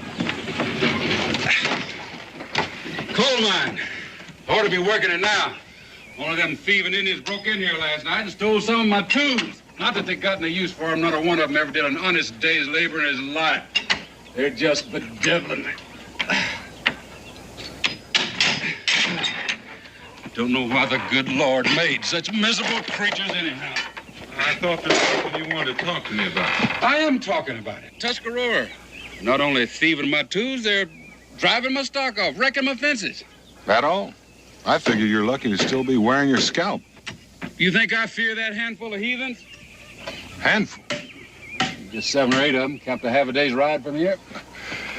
For your information, Mr. Garth, there are a couple of thousand camped right over those mountains to the west. Now, their chief is Black Hawk, and he doesn't take kindly to folks squatting on their land. Mr. Boone, I can manage. Now, for some reason, Black Hawk hasn't chosen to do anything, but if he wants to take this land back... I don't know why you're trying to scare me, Mr. Boone, but you're not succeeding. Not too bad. When I got here, this land was nothing. Now I've made it into something. You know how? By the sweat of my brow. Mine and my sons. And I could offer them lazy Indians work, too, if they'd take it. I've offered them pay, even. Mr. Garth, you don't take a man's land and ask him to work it, pay or no pay. Looks like the way you're talking, I can't expect any help from you. Mr. Garth, you've got bees and livestock, pasture, crops, timber, and even a coal mine. The only trouble is, none of it belongs to you except the bees and the livestock. I've got a contract to supply coal to the foundries at Portsmouth. And I'm legally obliged to fulfill that contract. And I'm way behind schedule now. There'll be a dozen wagons here in 3 or 4 days. And one way or another, I'm going to fill them with coal. Tuscarora coal. Them heathens didn't even know the coal was there till I opened the vein. If they value it so much, why don't they work it? Mr. Garth, apparently we're speaking the same language, but you're not making any more sense to me than I am to you. All ready, Daniel. Fine, Mingo. Mr. Garth, you asked my advice. If I were you, I'd try to pay for this land with something they value. Like what? You give them whiskey and they'll go crazy. You give them guns and they'll kill us. Unless you keep those bees just for stinging people, you've got honey. And I've seen Indians go through torment trying to rob a bee tree. A couple of gallons of honey might pacify the whole tribe. Dinner's ready, Mr. Garth. Where are the boys? You're over to the mine. They'll be along directly. Mr. Boone, won't you and your friends take the midday meal with us? My wife's a mighty fine cook. Then go. Well, you know me, Daniel. I'd eat anyone's cooking rather than my own.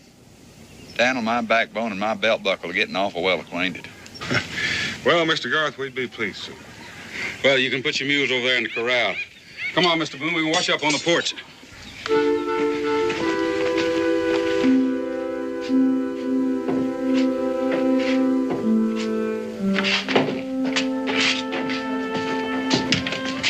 Mr. Boone, will you sit at my right? Your friends can sit alongside you.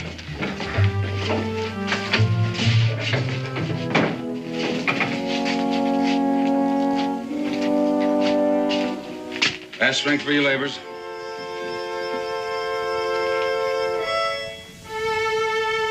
Set.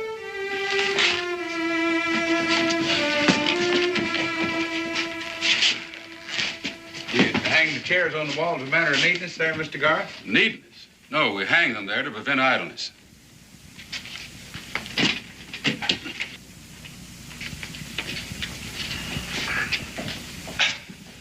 Chair on the floor is a temptation to sit. In this family, we sit only at meals and lie down only at night. Well, what happens when you get tired, Mr. Garth? Garth, don't allow yourself to get tired.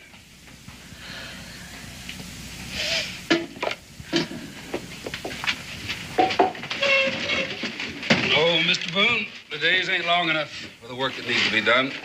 I imagine you've worked hard all your life, Mr. Garth. Yeah, I started to work in the coal mines when I was 13. For 12 years, I went down into the bowels of the earth every day before sunup.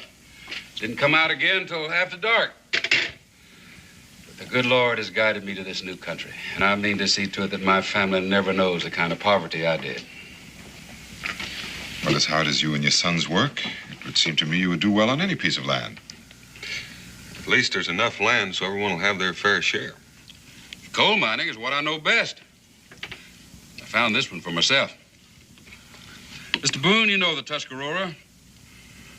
Would you take some of my honey to them?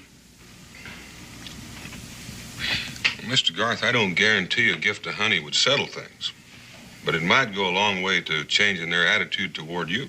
And you will take the honey to them?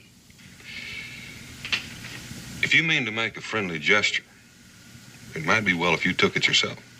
That's right. Otherwise, they might consider it a sign of fear or disrespect. They're proud people. You sure they'll take it from me? Well, they would welcome honey from the devil himself. No comparison intended, Mr. Garth.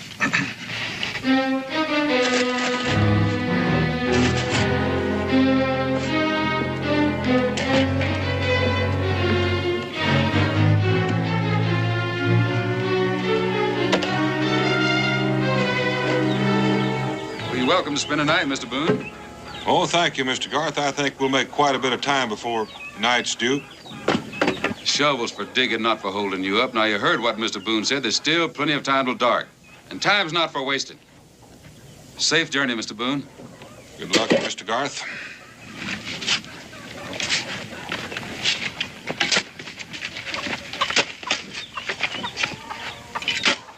Boy, your daddy's really got you cowed down, ain't he? I don't know how a grown man takes it. Of course, it could be that you just growed up in size only.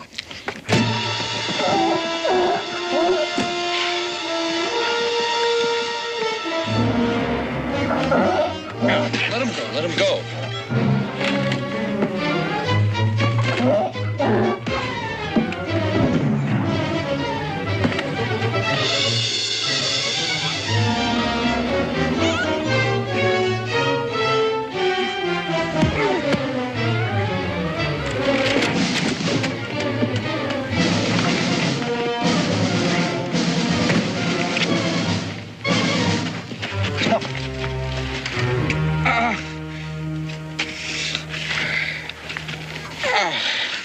More than likely, that's going to swell, and you won't be able to travel for a couple of days.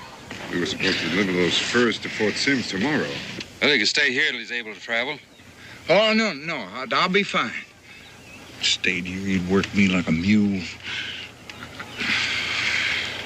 Mr. Garth, when are you going to take the honey to the Indians? I'll press it out of the combs tonight. It'll be ready tomorrow. I'd appreciate it if you'd take Jeremiah with you. We can stop by the Tuscarora camp and pick him up on the way back. Thanks again, Miss Garth. My pleasure. John, Orville, get this young fellow in the house.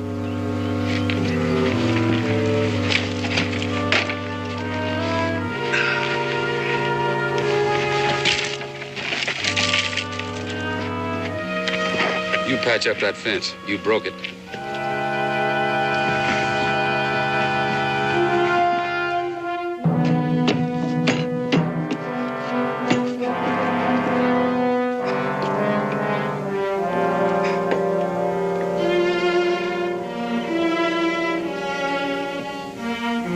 Mr. Garth? What are you doing? Getting the honey ready for them Indians.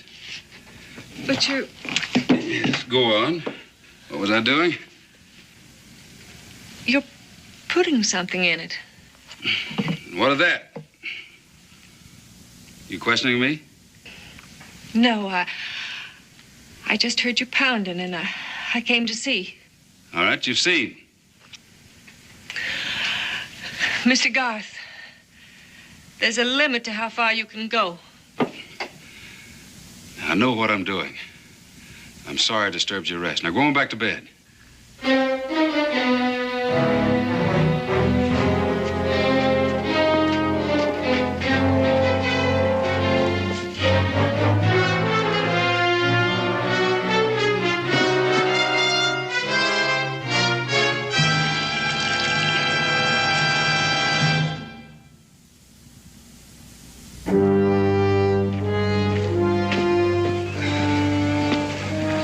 5 or 6 hours to the Tuscarora camp. Should be there just before dark. Tell them we'll be coming tomorrow with more honey. Pick up the wagon then. Yes, sir. And thank you very much for your hospitality, Mr. Garr. Bye-bye.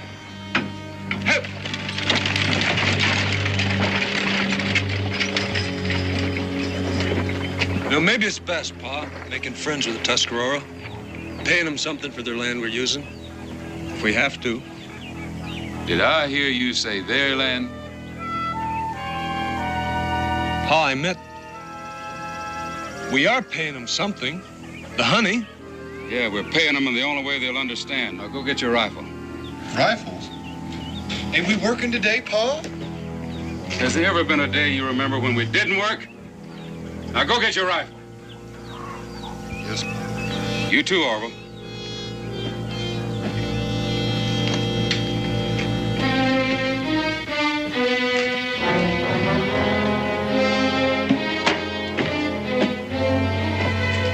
Well?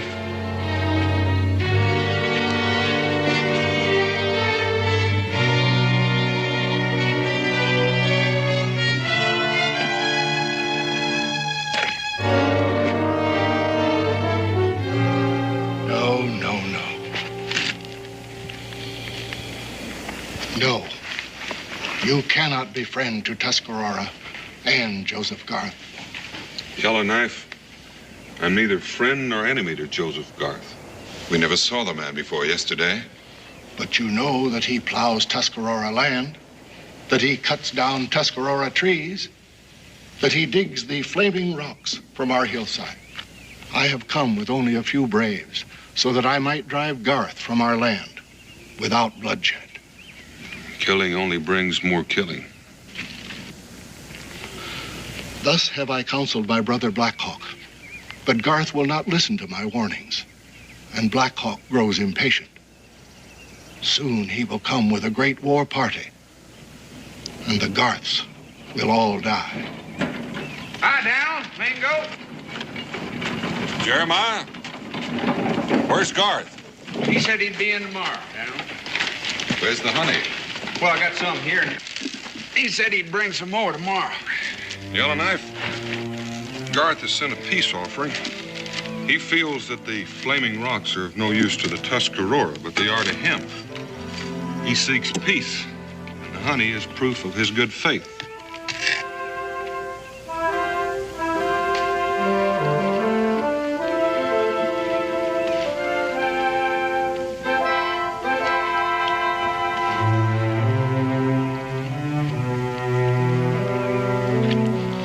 It is good.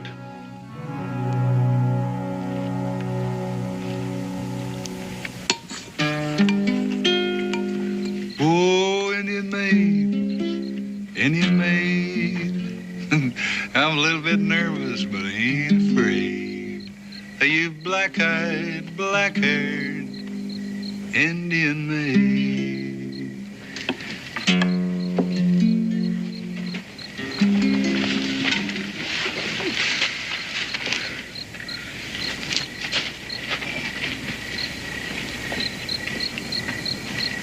Well, looks like Jeremiah's feeling better. Uh-huh. Well, I was just calling Mingo's attention to old Jeremiah there, grinning like a possum eating turnip greens. Just a caution. She's Yellowknife's daughter. Oh, yeah. But she is pretty. You know what?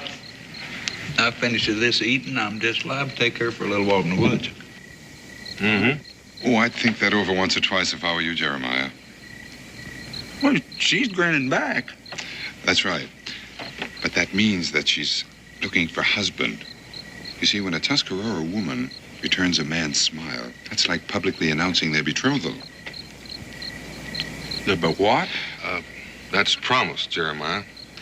You take her for that little stroll and you'll wind up the evening a married man. That'd be a nice way to wind up this feast, wouldn't it, Mingo? The corn is ready. Bring the honey. It looks like the dessert's about ready.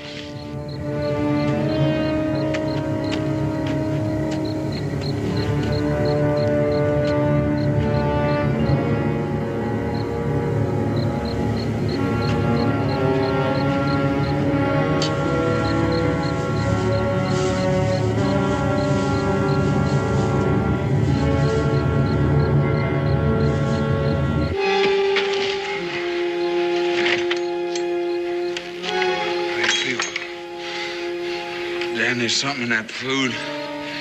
I'm sorry. Me too. Get some water.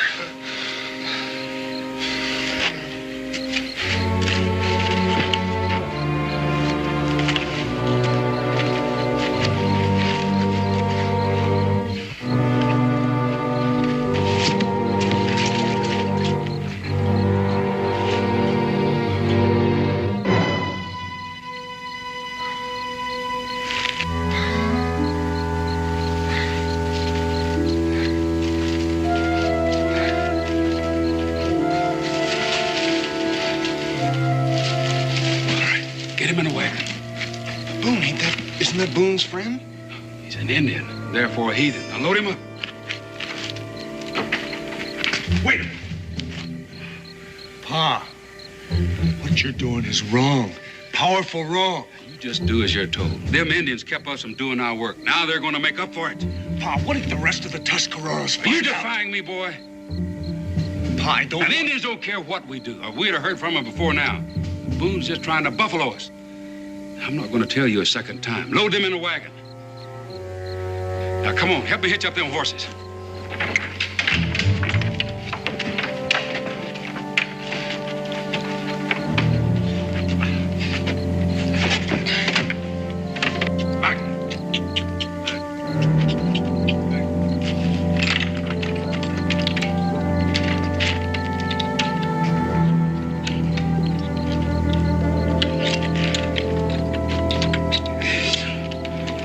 Move on. Load them other Indians in the wagon. Don't bother with the old man and the women. What about Mr. Boone and his friend, Pa? Gonna take them too? No. We'll put them on the pack mules. The mules know the way home. You finish up here. I'll take care of them right now.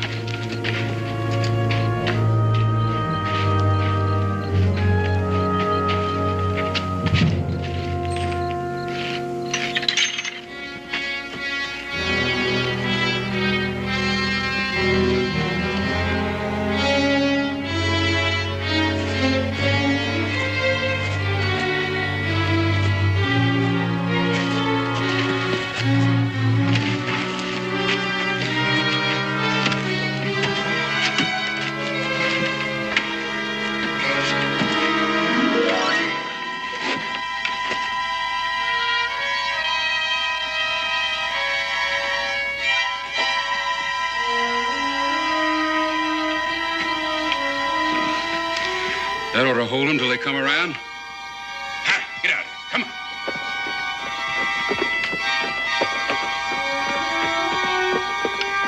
Pick up all the weapons you can find. There's no use leaving them laying around. I'll go help the boys with the rest of the Indians.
What in tarnation? How do you feel? I feel like a cub bear with a belly ache. Splash some of this water in your face.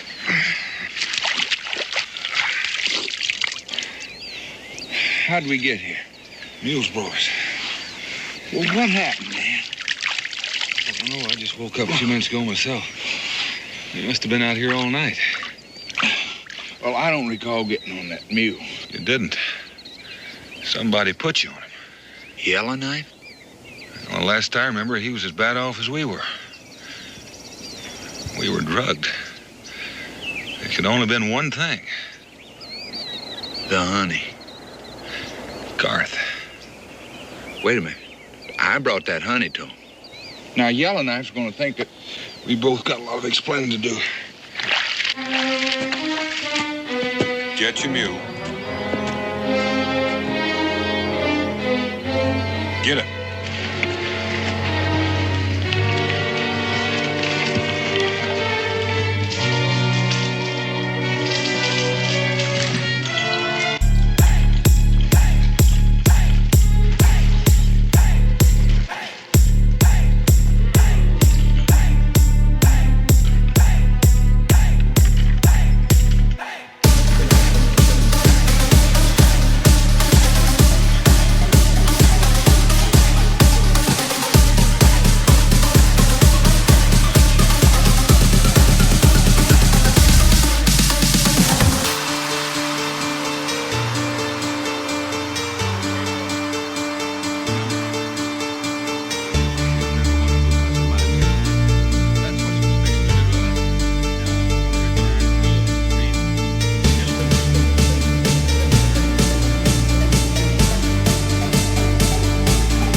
I no longer believe you, Boone.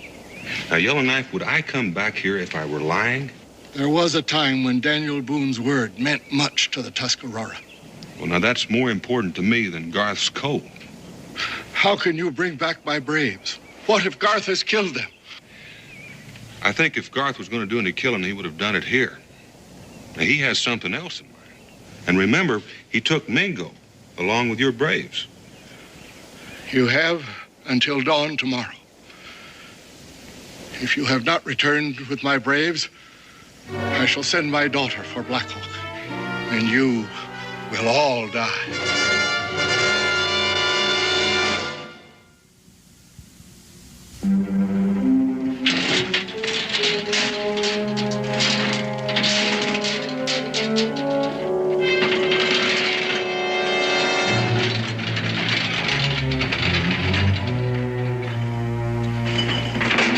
Don't forget the powder.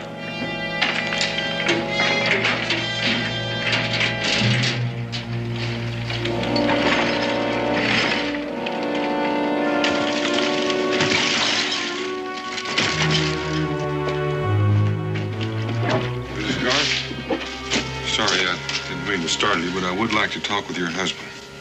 He's at the mine working. And I have work to do myself.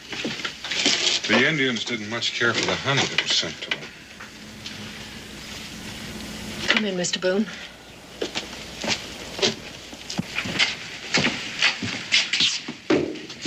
What happened, Mr. Boone? What was in the honey? Just tell us where the mine is. Oh, please don't go there, Mr. Boone. It'll only cause trouble, terrible trouble. There's already trouble, ma'am. Mr. Boone, I know my husband's a hard man, but whatever he's done, I'm sure he doesn't have blood on his hands. Somebody's coming down.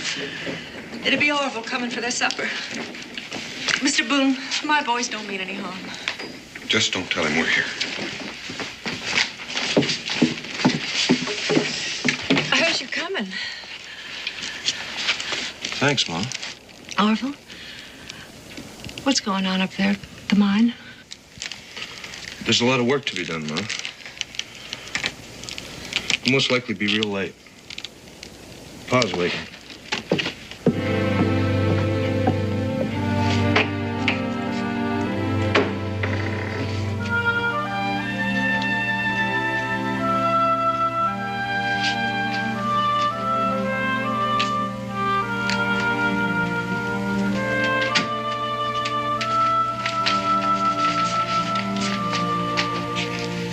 Some work has to be done standing, ma'am. Shelling peas isn't one of them.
Got the holes all drilled.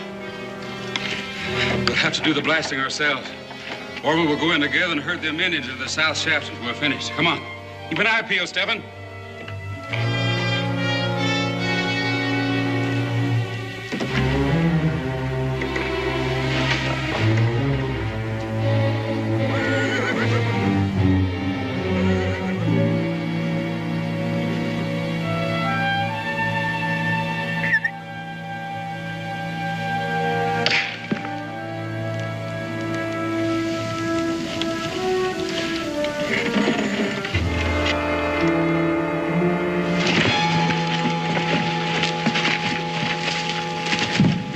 Keep him quiet.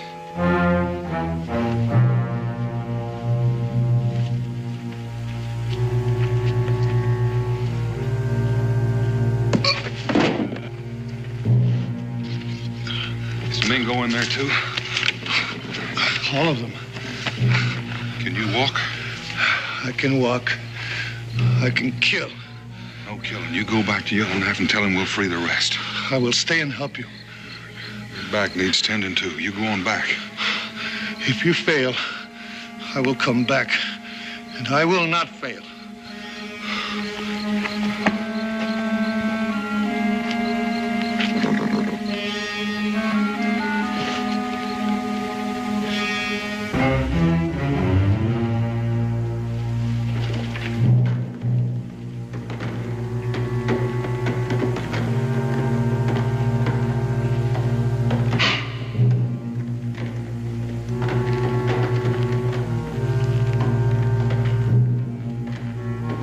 Get a move on.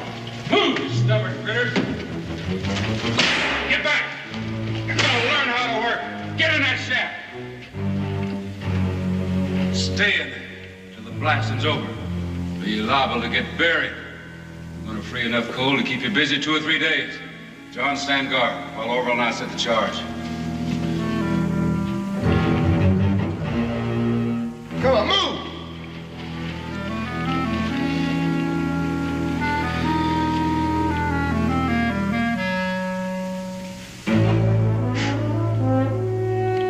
Stay put.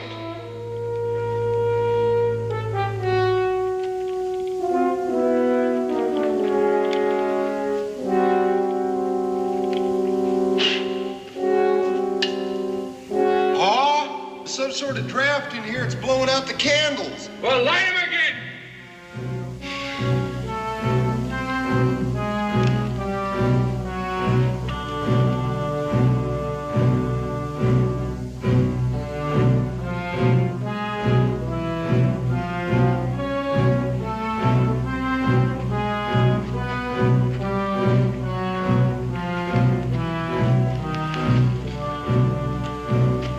Get back! Go on! Don't tamp it too tight. It needs air for a clean explosion.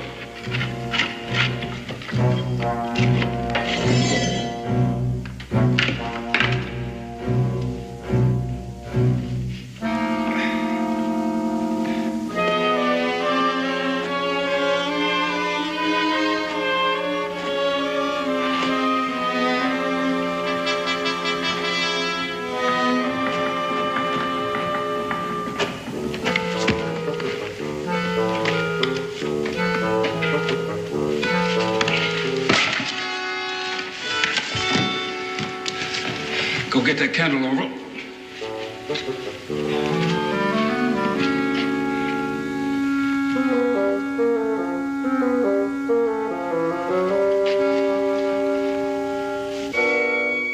I wouldn't light that fuse just yet, Garth.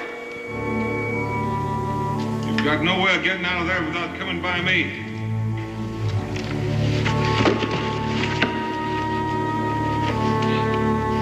Boone! Is that you? You got that quick, Garth. I'm between you and fresh air. If you want to breathe any more of it, you'll do as I say.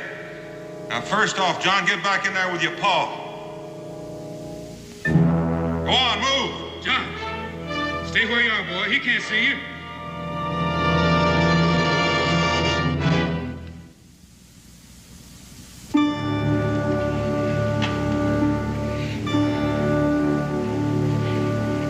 Garth, by this time tomorrow, a Tuscarora war party will be on its way. Let those men go and maybe I can stop that war party. You're bluffing, Boone. Blast that lazy brother of yours. I told him to keep an eye peeled. Boone must have caught him napping. Unless Yellowknife gets his braves back by morning, there's going to be a lot of useless killing. Boone, you can only fire once. There's 3 of us. That's right, Garth. Which one of you am I going to kill? John, move in on him, boy. He can't see in the dark. Don't you listen, John. I've shot a turkey right between the eyes on a moonless night. You're doing your paw's work. Don't do his dying for him. Pa? Boone, listen to me. I'm not about to let them heathens go. If you don't get out of here, I'm going to start executing them, one at a time.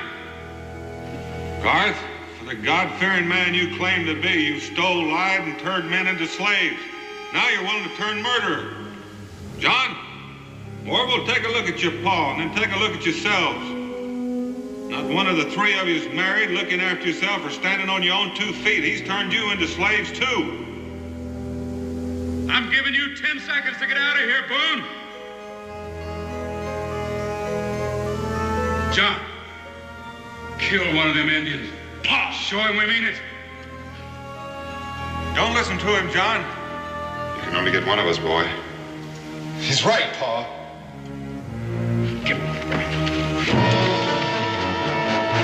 Pa, no! No!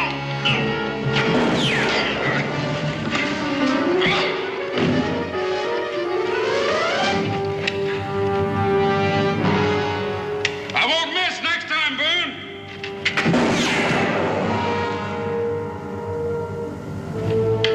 Pa? Watch out for Boone, boy! He don't have a gun, Pa. Give me that gun, boy. I'll take care of Boone right now.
Get over here.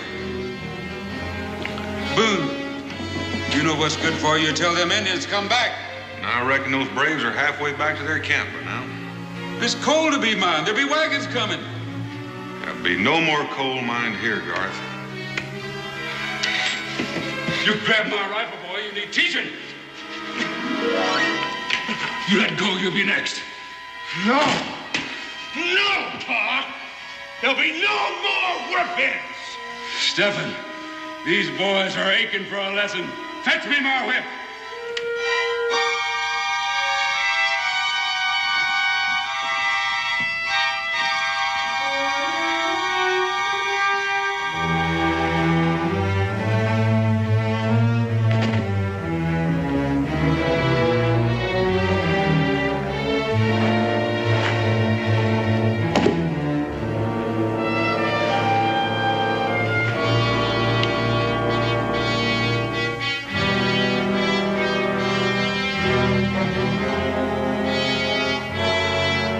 Like Orville said, Pa, no more whipping.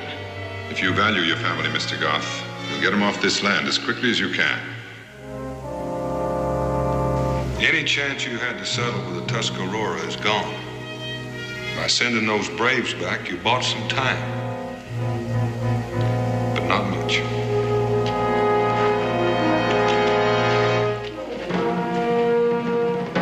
He's right, Pa. It's over. Working together for the good of the family was one thing. What's been going on here lately, that's something else. But I'm your father. You'll do as I say.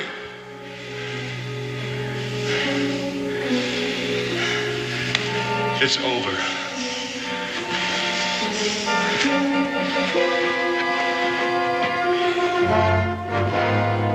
Boys, come back here! Boys.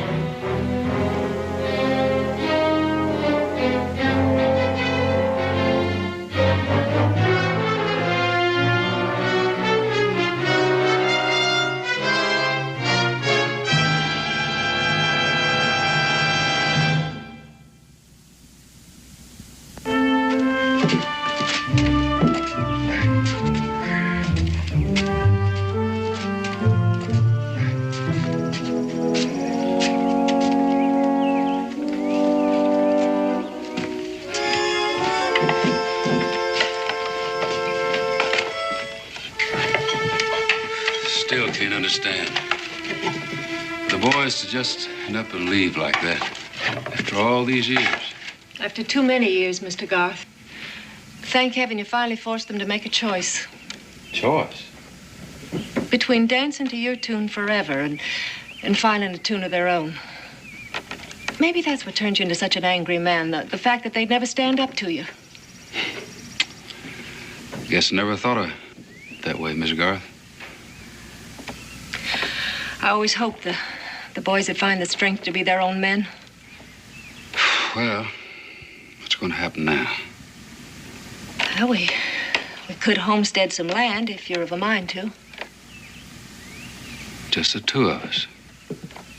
Like I was before Orville came. Start all over again. Find some new land. Build another house. Plant more crops. I've had enough of coal mining. Plenty of fine bottomland left in Kentucky.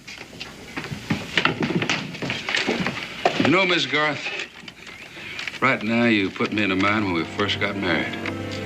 Forgotten how you could take things in hand once you put your mind to it. That's so?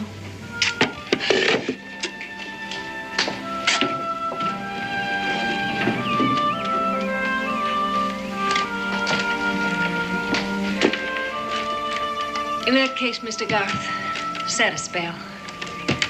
You look plumb weary.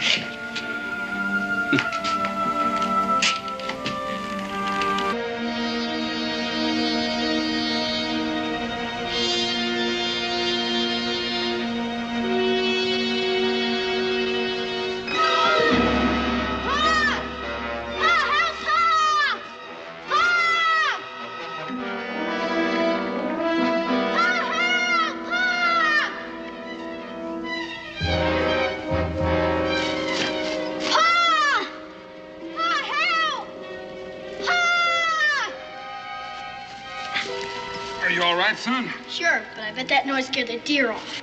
Bet it scared everything for miles around.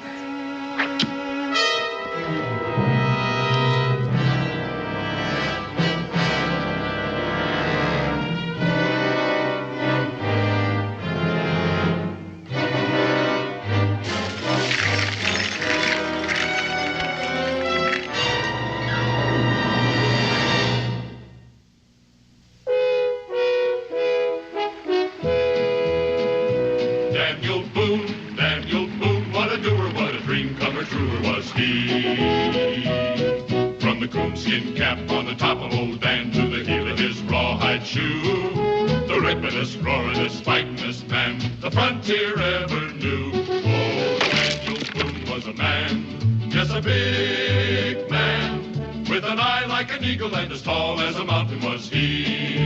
Oh, Daniel Boone was a man, yes, a big man. And he fought for America to make all Americans free. Daniel Boone was a doer, what a dream comer, truer was he. Daniel Boone, Daniel Boone.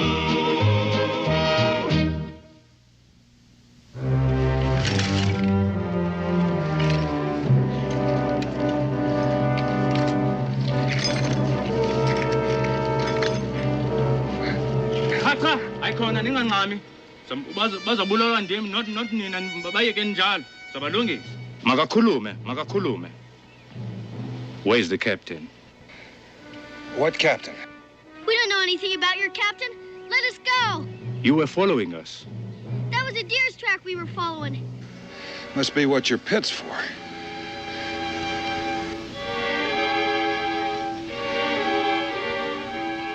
Lungi, some shy. Ah.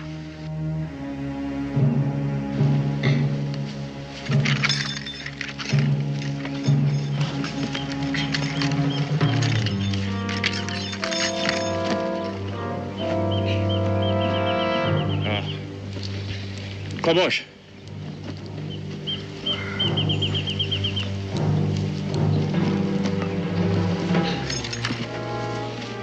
Wena? Veni, kubele lomguma nuvale nonke. Nina, dizani nabo. Asambeni, khona manje. Ham. Asam. Dizani nabo. Endo. Andela.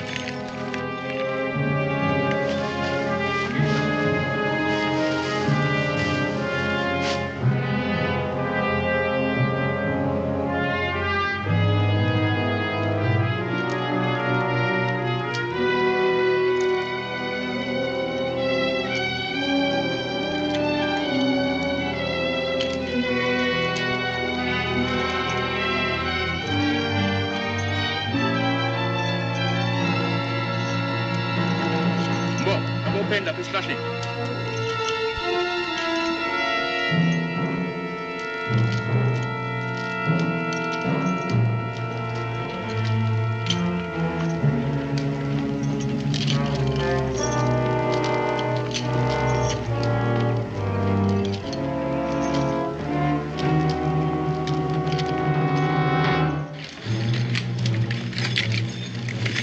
Yabat kobosh la pemtin pangsan.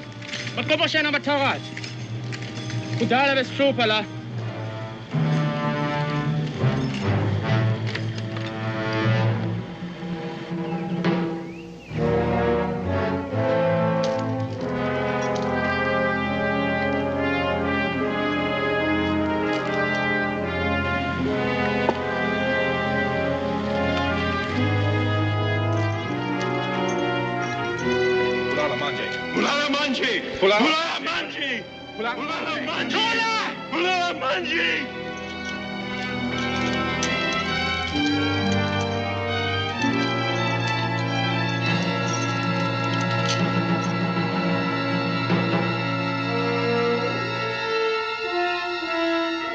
Why don't you let us help you? Help us? Help us? I didn't do that. 'Twas a man of your color. Do you answer for all men of your color? I answer for my people. The child is not your concern. A child is a child. You do not believe this. You say it only to save your life. To you, we are cattle. That's not true. Yes, it is true. I know the thoughts of the white man. If I known them sooner, would not be as you see us. How'd you happen to end up here? These are all that remain of my people. Once a village of hundreds. These live on the promises I make them. Home and freedom, as I live on my anger. We were many, many brave hunters, many fruitful women, living in peace.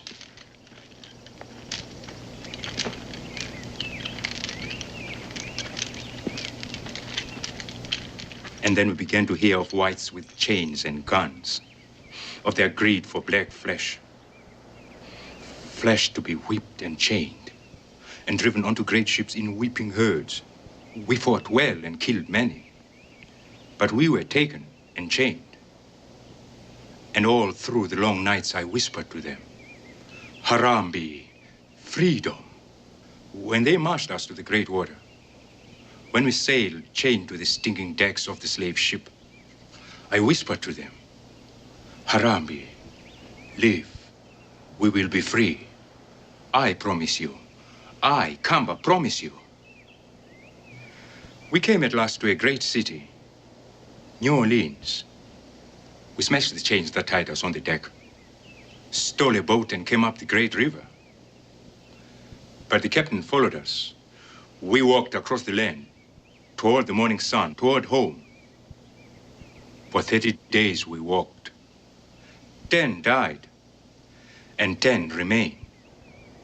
Mbo, babo pen la pislashi. Babo pen. Never, kuna manje. Babo. Yebo. And we will walk until I've taken my people home as I've promised them. And nothing will stop us. Not the black feet of our children. For we'll carry them on our backs. Not the fear of the white man. Oh no, for we'll slip through their fingers like black shadows. Not hunger, not pain, not chains, not guns, not the strange creatures of this strange land. For we're free people. And we'll return to our home and be free. You won't even be able to keep them alive. Not without help. And you, of course, will help us. Why should I trust you? You have no choice. You keep on heading east, you'll come into the cities, where they'll put you in chains again and sell you. White men, like you. Almost any white man you see. But you're different. You want to help us. Yes, I am different. Just as all men are different from each other. Just as you're different from Africans who sell their own brothers to the slavers. You know as well as I can. Good and bad. Has nothing to do with color. Why should you help us? Since you're not likely to accept any other reason, just let us say that we want to help you in exchange for our lives. You need food, medicine, tools to remove those chains. We can get them for you. We have supplies cached near here where we keep our traps.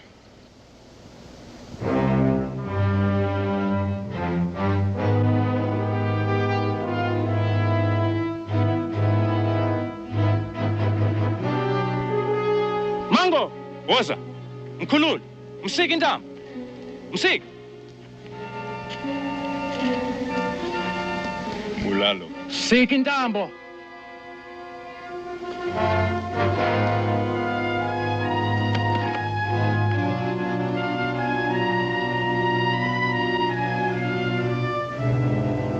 What about my son? I do not trust you. But you're right. I need help. And you will help me. Not because you're different, but this one stays. To make certain that you do not come back with other whites. How do you know I won't anyway? Because I've seen your eyes when you look at your son. Because I believe that you value him. I have your word he won't be harmed? Not if you bring food, medicine, and tools to cut our chains. And come alone.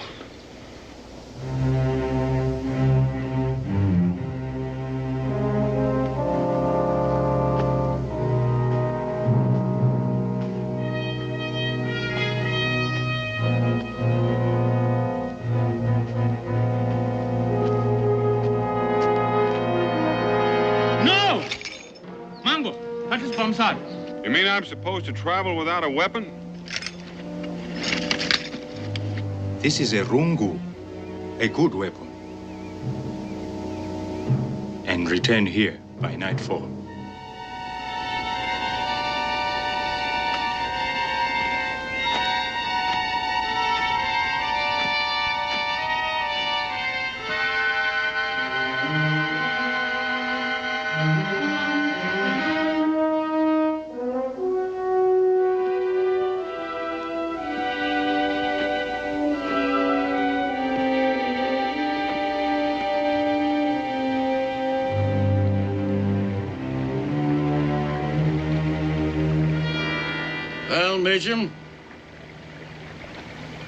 I don't know. You don't know? Captain, this ain't magic. You follow a track, the track stops. Your guess is as good as mine. Well, what did I hire you for? You're supposed to be an expert tracker. Deer, puma, bear. They're smart, but they ain't this smart. Smart? They're ignorant savages. Begging your pardon, Captain? They may be savages, but they ain't ignorant. They're smart enough to stick to the stream when they catch wind they're being followed. That blasted Meacham, I'll have you keel-hauled. You tell me you lost them. No, we'll just follow the stream and find where they got out. We'll find them. Your sensible savages don't like the water that well. Sensible savages. A few touches of the lash, we'll see how much sensible they are.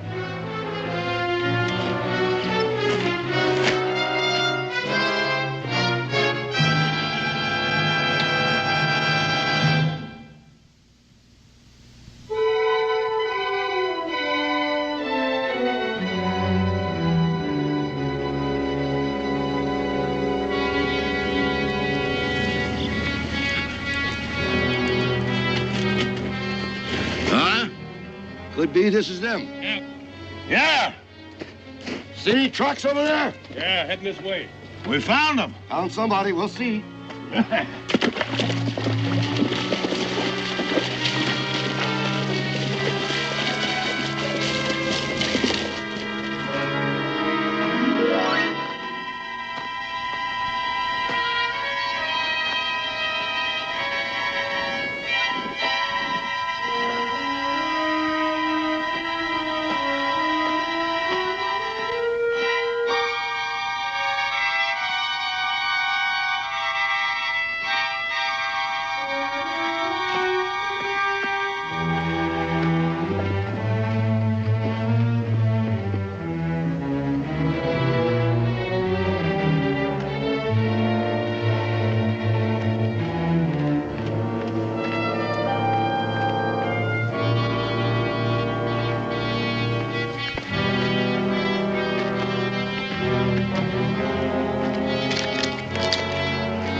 What is it, Mason?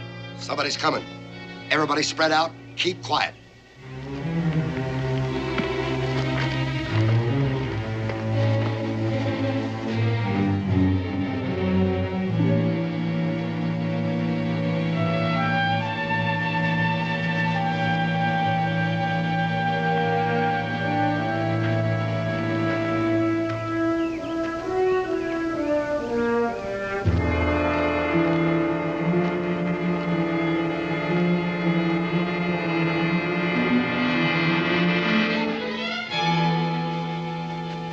Howdy.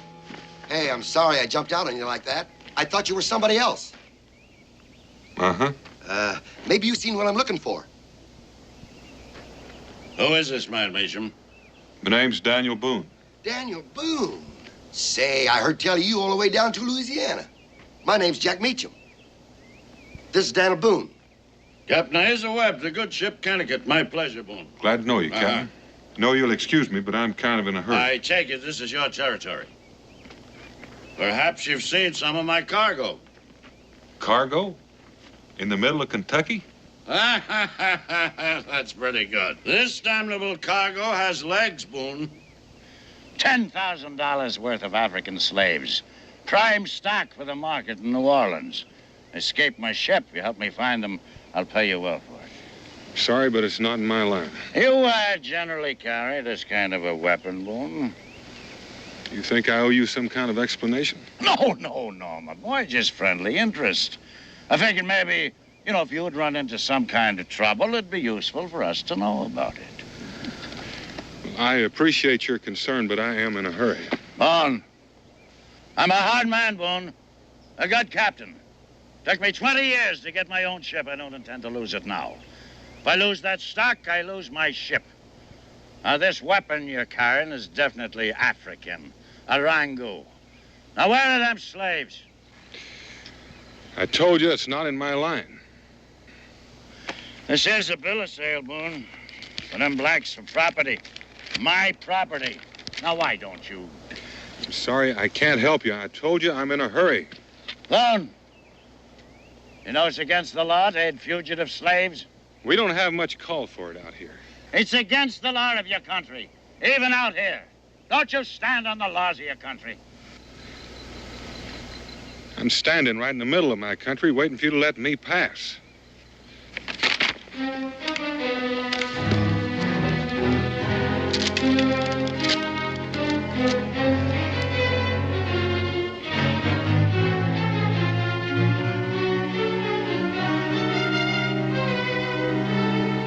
are blocking my way, Captain. My humblest apologies, Mr. Boone. But this weapon you're carrying is undoubtedly African. Fashioned somewhere between here and the Mississippi River by my property. What do you use it for? You're gonna have to answer me, Boone. Where did you get it? About 5 miles upstream. I found it. Does that answer your question? Oh, very nicely, and thank you, Mr. Boone. Now, if you'd just be kind enough to lead us there. I don't know about these others, Meacham, but you look like a man who wouldn't have any trouble finding his way 5 miles upstream without help. Our Mr. Meacham's top hand at chasing wild geese. But we're after more important things now, Boone. Shall we stop playing games? Now, wait a minute, Captain. You hired us to track a passel of slaves, not fool around with Daniel Boone.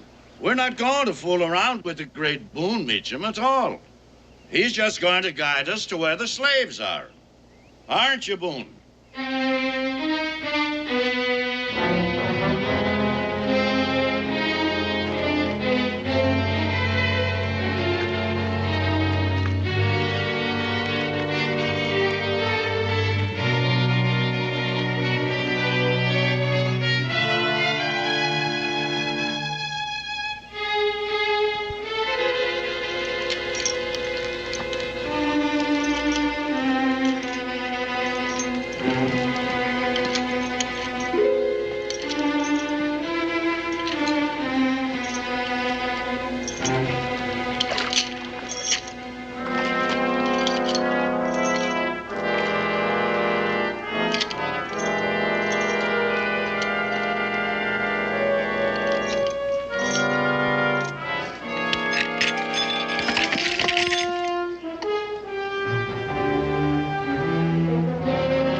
Thanks, Daniel. Well, I'm glad to see you being reasonable about this, Daniel. You know, I never figured a man of your reputation would stick his neck out for a bunch of them soulless black savages. It's been proven that they have no souls, of course. Oh, yes, established scientifically beyond a shadow of a doubt.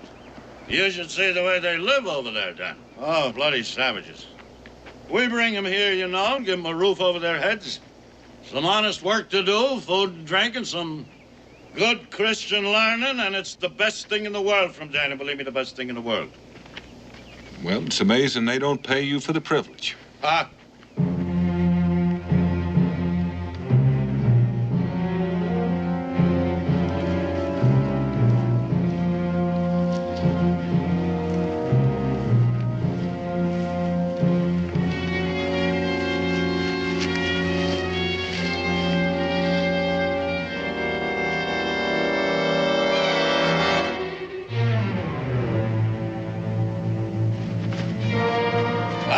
Jack.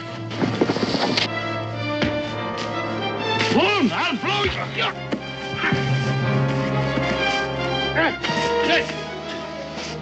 All right, get him out. Get him out.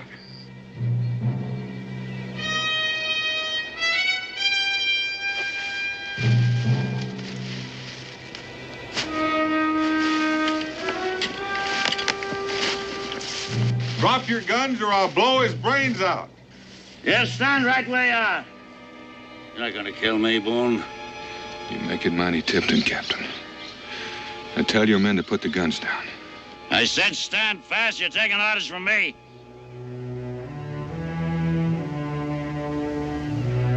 You chess player, Boone. Because this looks like checkmate to me.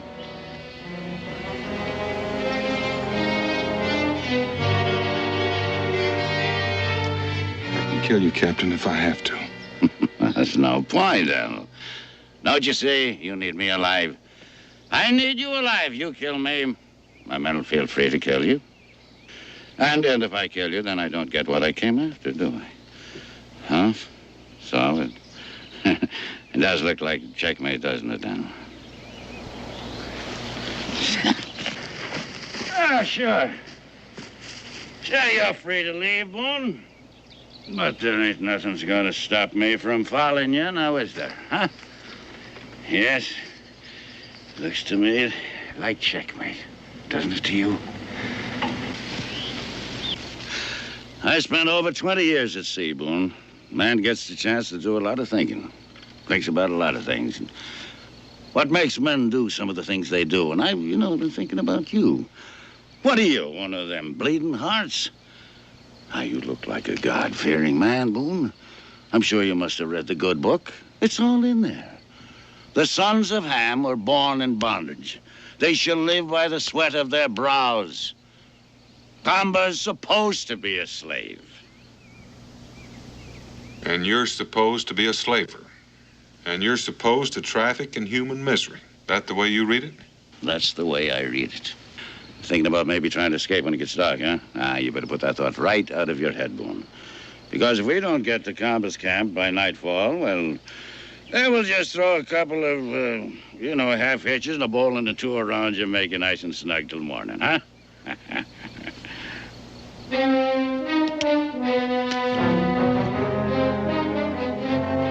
Thank you, Donald.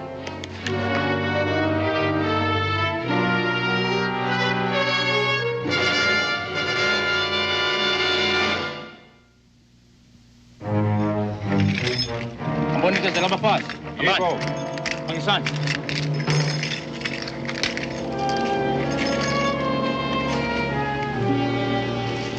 You hungry? My Pa, he'll be here soon with food. You and your people, you can live here. It's good land. And there's plenty of game if you know where to hunt. Perhaps, but this is not our home. It's growing late. He'll be here soon. I hope so. And I hope he will not be foolish enough to come with other white men. He gave you his word. He won't go back on his word. We shall see.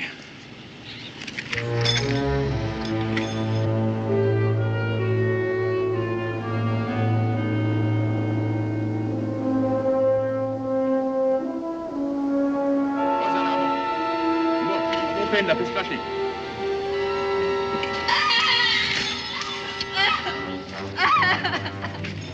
Yin da. Yin.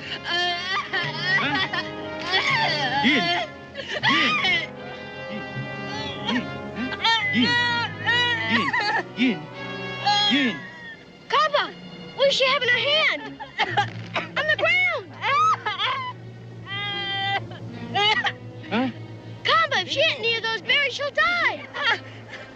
Kaba, untie me. I know what to do. I won't run away. Kaba, please, untie me, or she's gonna die. Those berries are deadly poison. Let you mess. I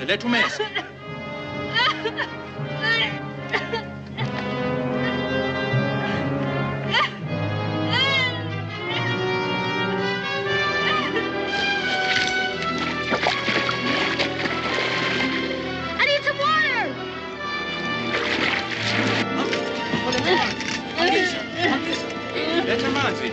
Pangisa. Tule.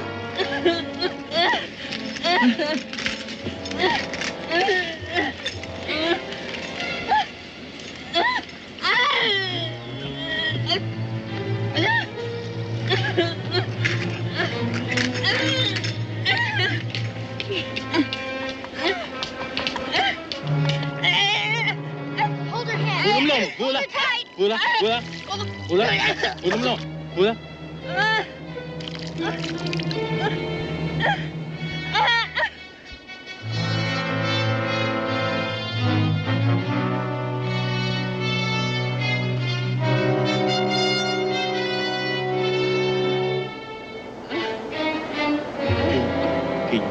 Kenya.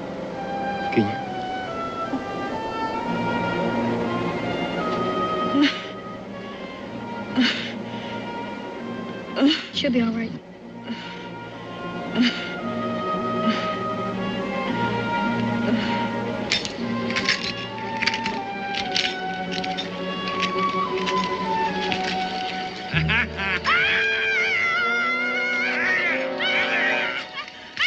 Stop it, Cobber!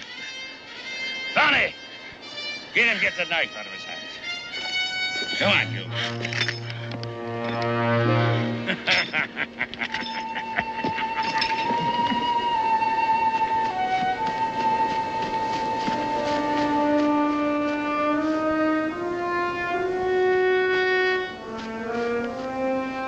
Oh, thank you, Boone, for helping me recover my property. So we are lost!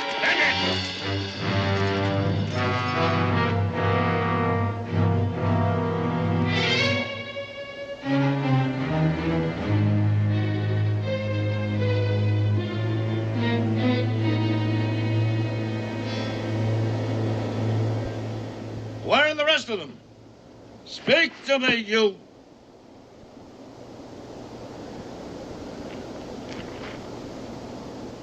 Back. He's dead. Dead? Of all the impudence. I'll be lucky if I break even on this deal. Where do you think you're going, Boone? Isn't that what you came for, Webb? No, not quite, I didn't. Not till we get the rest of them back where they belong. And I'll be after brooking no interference from you, Boone, on that case. Get that chain. Put it on Boone here. Sorry, Boone, I don't like to do that. Believe me, I don't. Bad discipline for blacks to see a white man in chains. But I can't risk you running out on me. You might be making a mistake, Captain. You and your men may slip through, but I saw plenty of Shawnee sign on the trail. That's a pretty feeble try, Boone. How about it, Meacham? Did you see any Shawnee sign? Shawnee signs? You're bluffing, Boone. This is Cherokee country. They ain't no Shawnees this far south. And not usually. But game is running low in their part of the country. There's Shawnee hunting parties all over this area. How about it? You men know Shawnee sign when you see it? Maybe they don't, but I do. Now lay off of them, Boone.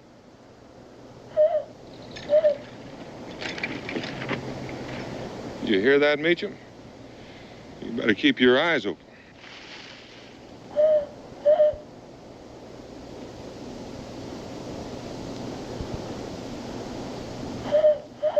Did you hear that?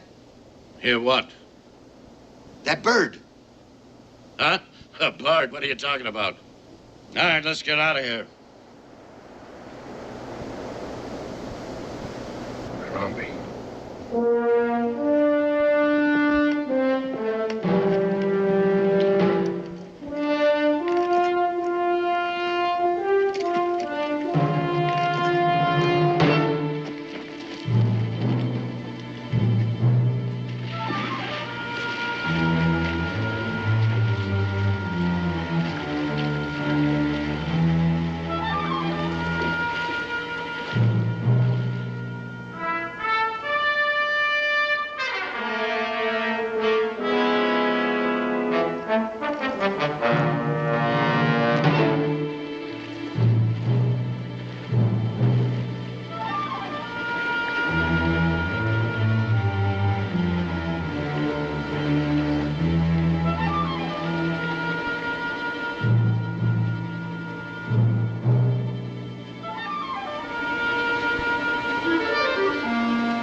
Mitchum? Indian beads. Could be Shawnee, could be Cherokee. All right.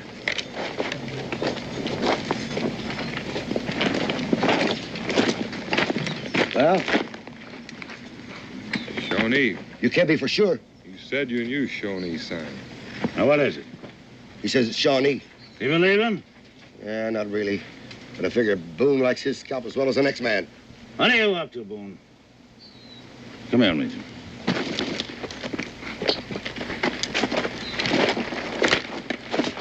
Listen, Meacham, we don't like this. Shut! Steady, lads. Now, steady as she goes. Can't you see he's only trying to panic you? And you're going right along with him.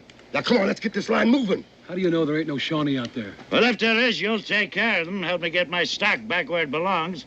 That's what you're being paid for, ain't it? Come on, take it. They ain't paying us all that much, Meacham.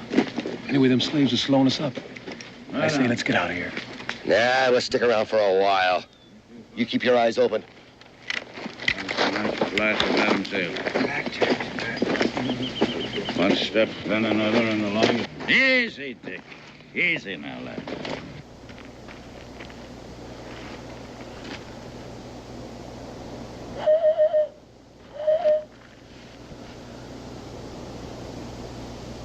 Did you ever see a Shawnee scalping knife? One swipe and your hair's going right down to your eyebrows. That's Blarney, Boone. Chop, chop! Come on! Lift! Up! Harambe. Harambe. Hey! Hey! Hey!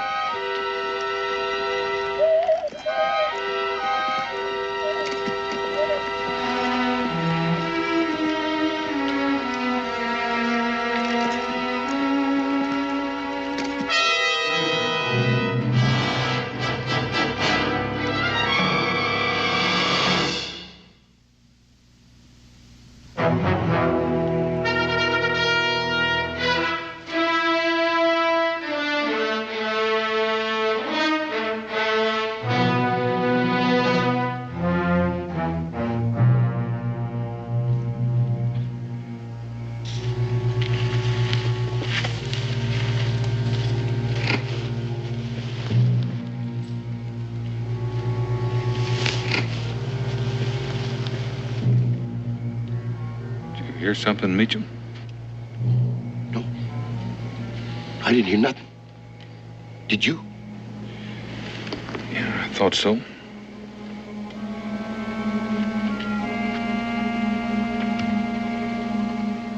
Control, Mitchum, control. I'm as nervous as a mother hen with a flock of new chicks.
Stick around here a minute longer. Now, you listen to me, you bunch of lily-livered swabs. I'm paying you. I know what you're paying us for, but I don't know for sure what's out there. No, no, bills. You're shooting at a bunch of shadows. Now, you'll all obey my orders. Or so help me, I'll take the cat o' nine tails to you. That's it. Finish him.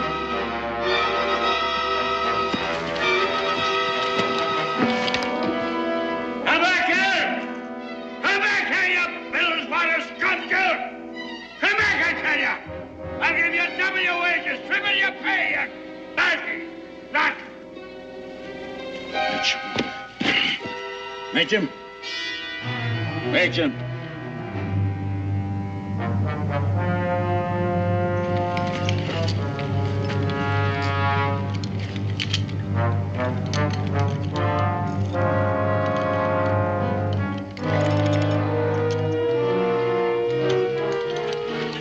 right, Boone. You can shoot, but can you reload? It's, what'd you call it, Webb? A checkmate? What do you want? Drop those pistols. Hand me the keys.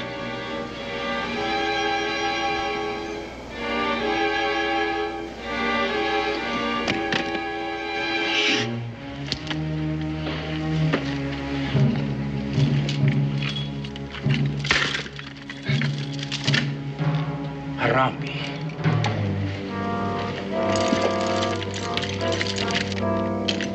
Harambe.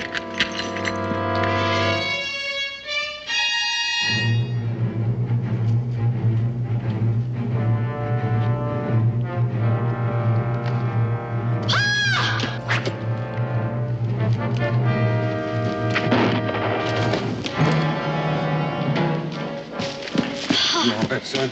I'm fine.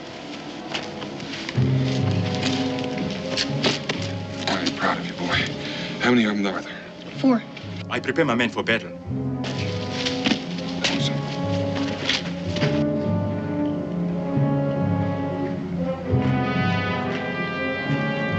Madoda, ngifuna nihambe niyomlanda khona manje nimbulala abanye mabaye ngapha abanye baya ngapha ngisani ke madoda. Nihambe nimshaye nibabulale bonke. You stay here. Where you going? I don't want the Shawnee to get the captain any more than I want him to get you. If you save him, I will kill him myself.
Pay for this by the great heart.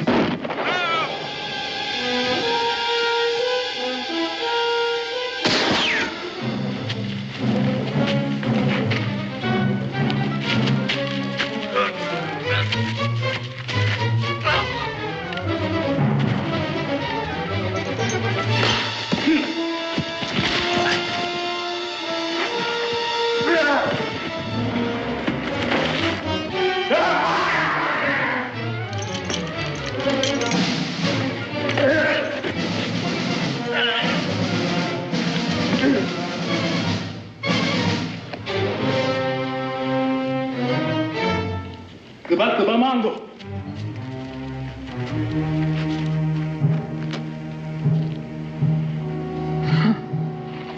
Kamba, no!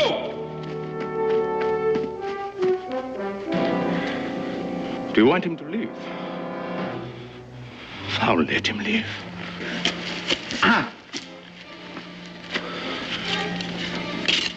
You have taught me that all white men are not bad. Perhaps even he is not all bad. But he no longer concerns me. I'll give him to you.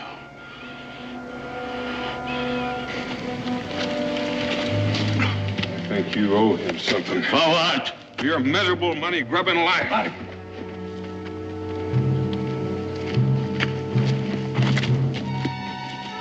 Kamba, you see this?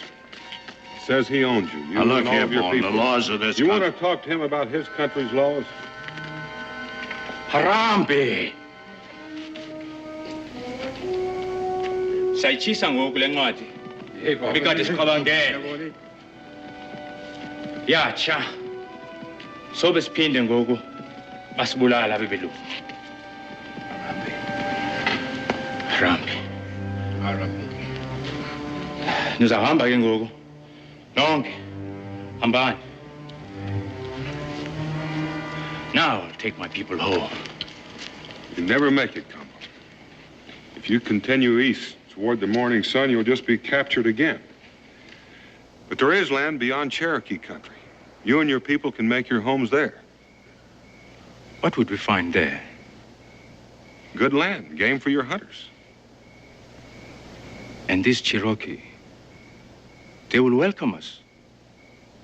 Even if we're different from them. The Cherokee judge a man by what he does, by what he is. And we'll live in freedom. Yes. You are sure no white man will come and will remain in peace? I can't promise you that, Combo. No man can. But you'll have as good a chance as anybody else. Harambe. Harambe.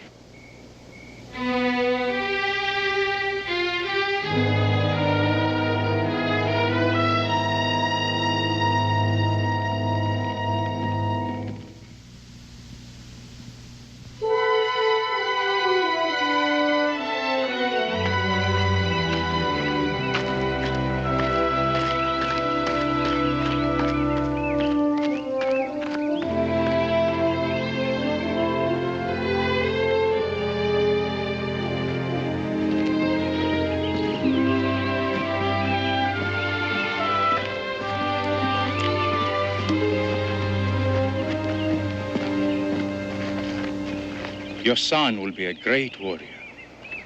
I will see you again. We'll see you again. You're blasted well right, you'll see him again. And by the great horn spoon, I'll see you again, King Comba. I doubt that, Webb. Without me, you can't even find your way back to Fort Boonesboro. Good luck. Stay where? You wasted your time, Boone. I'll find them. I'll get them back. Go ahead. Sala. Sala.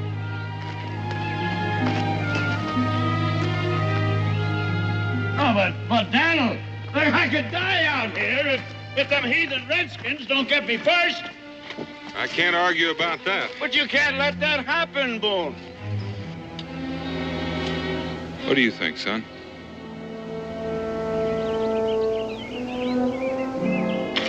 Well, you saved his life once.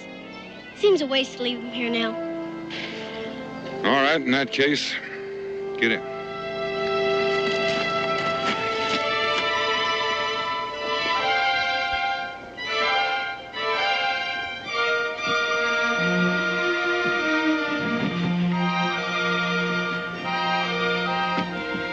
All right, Captain. You can start paddling.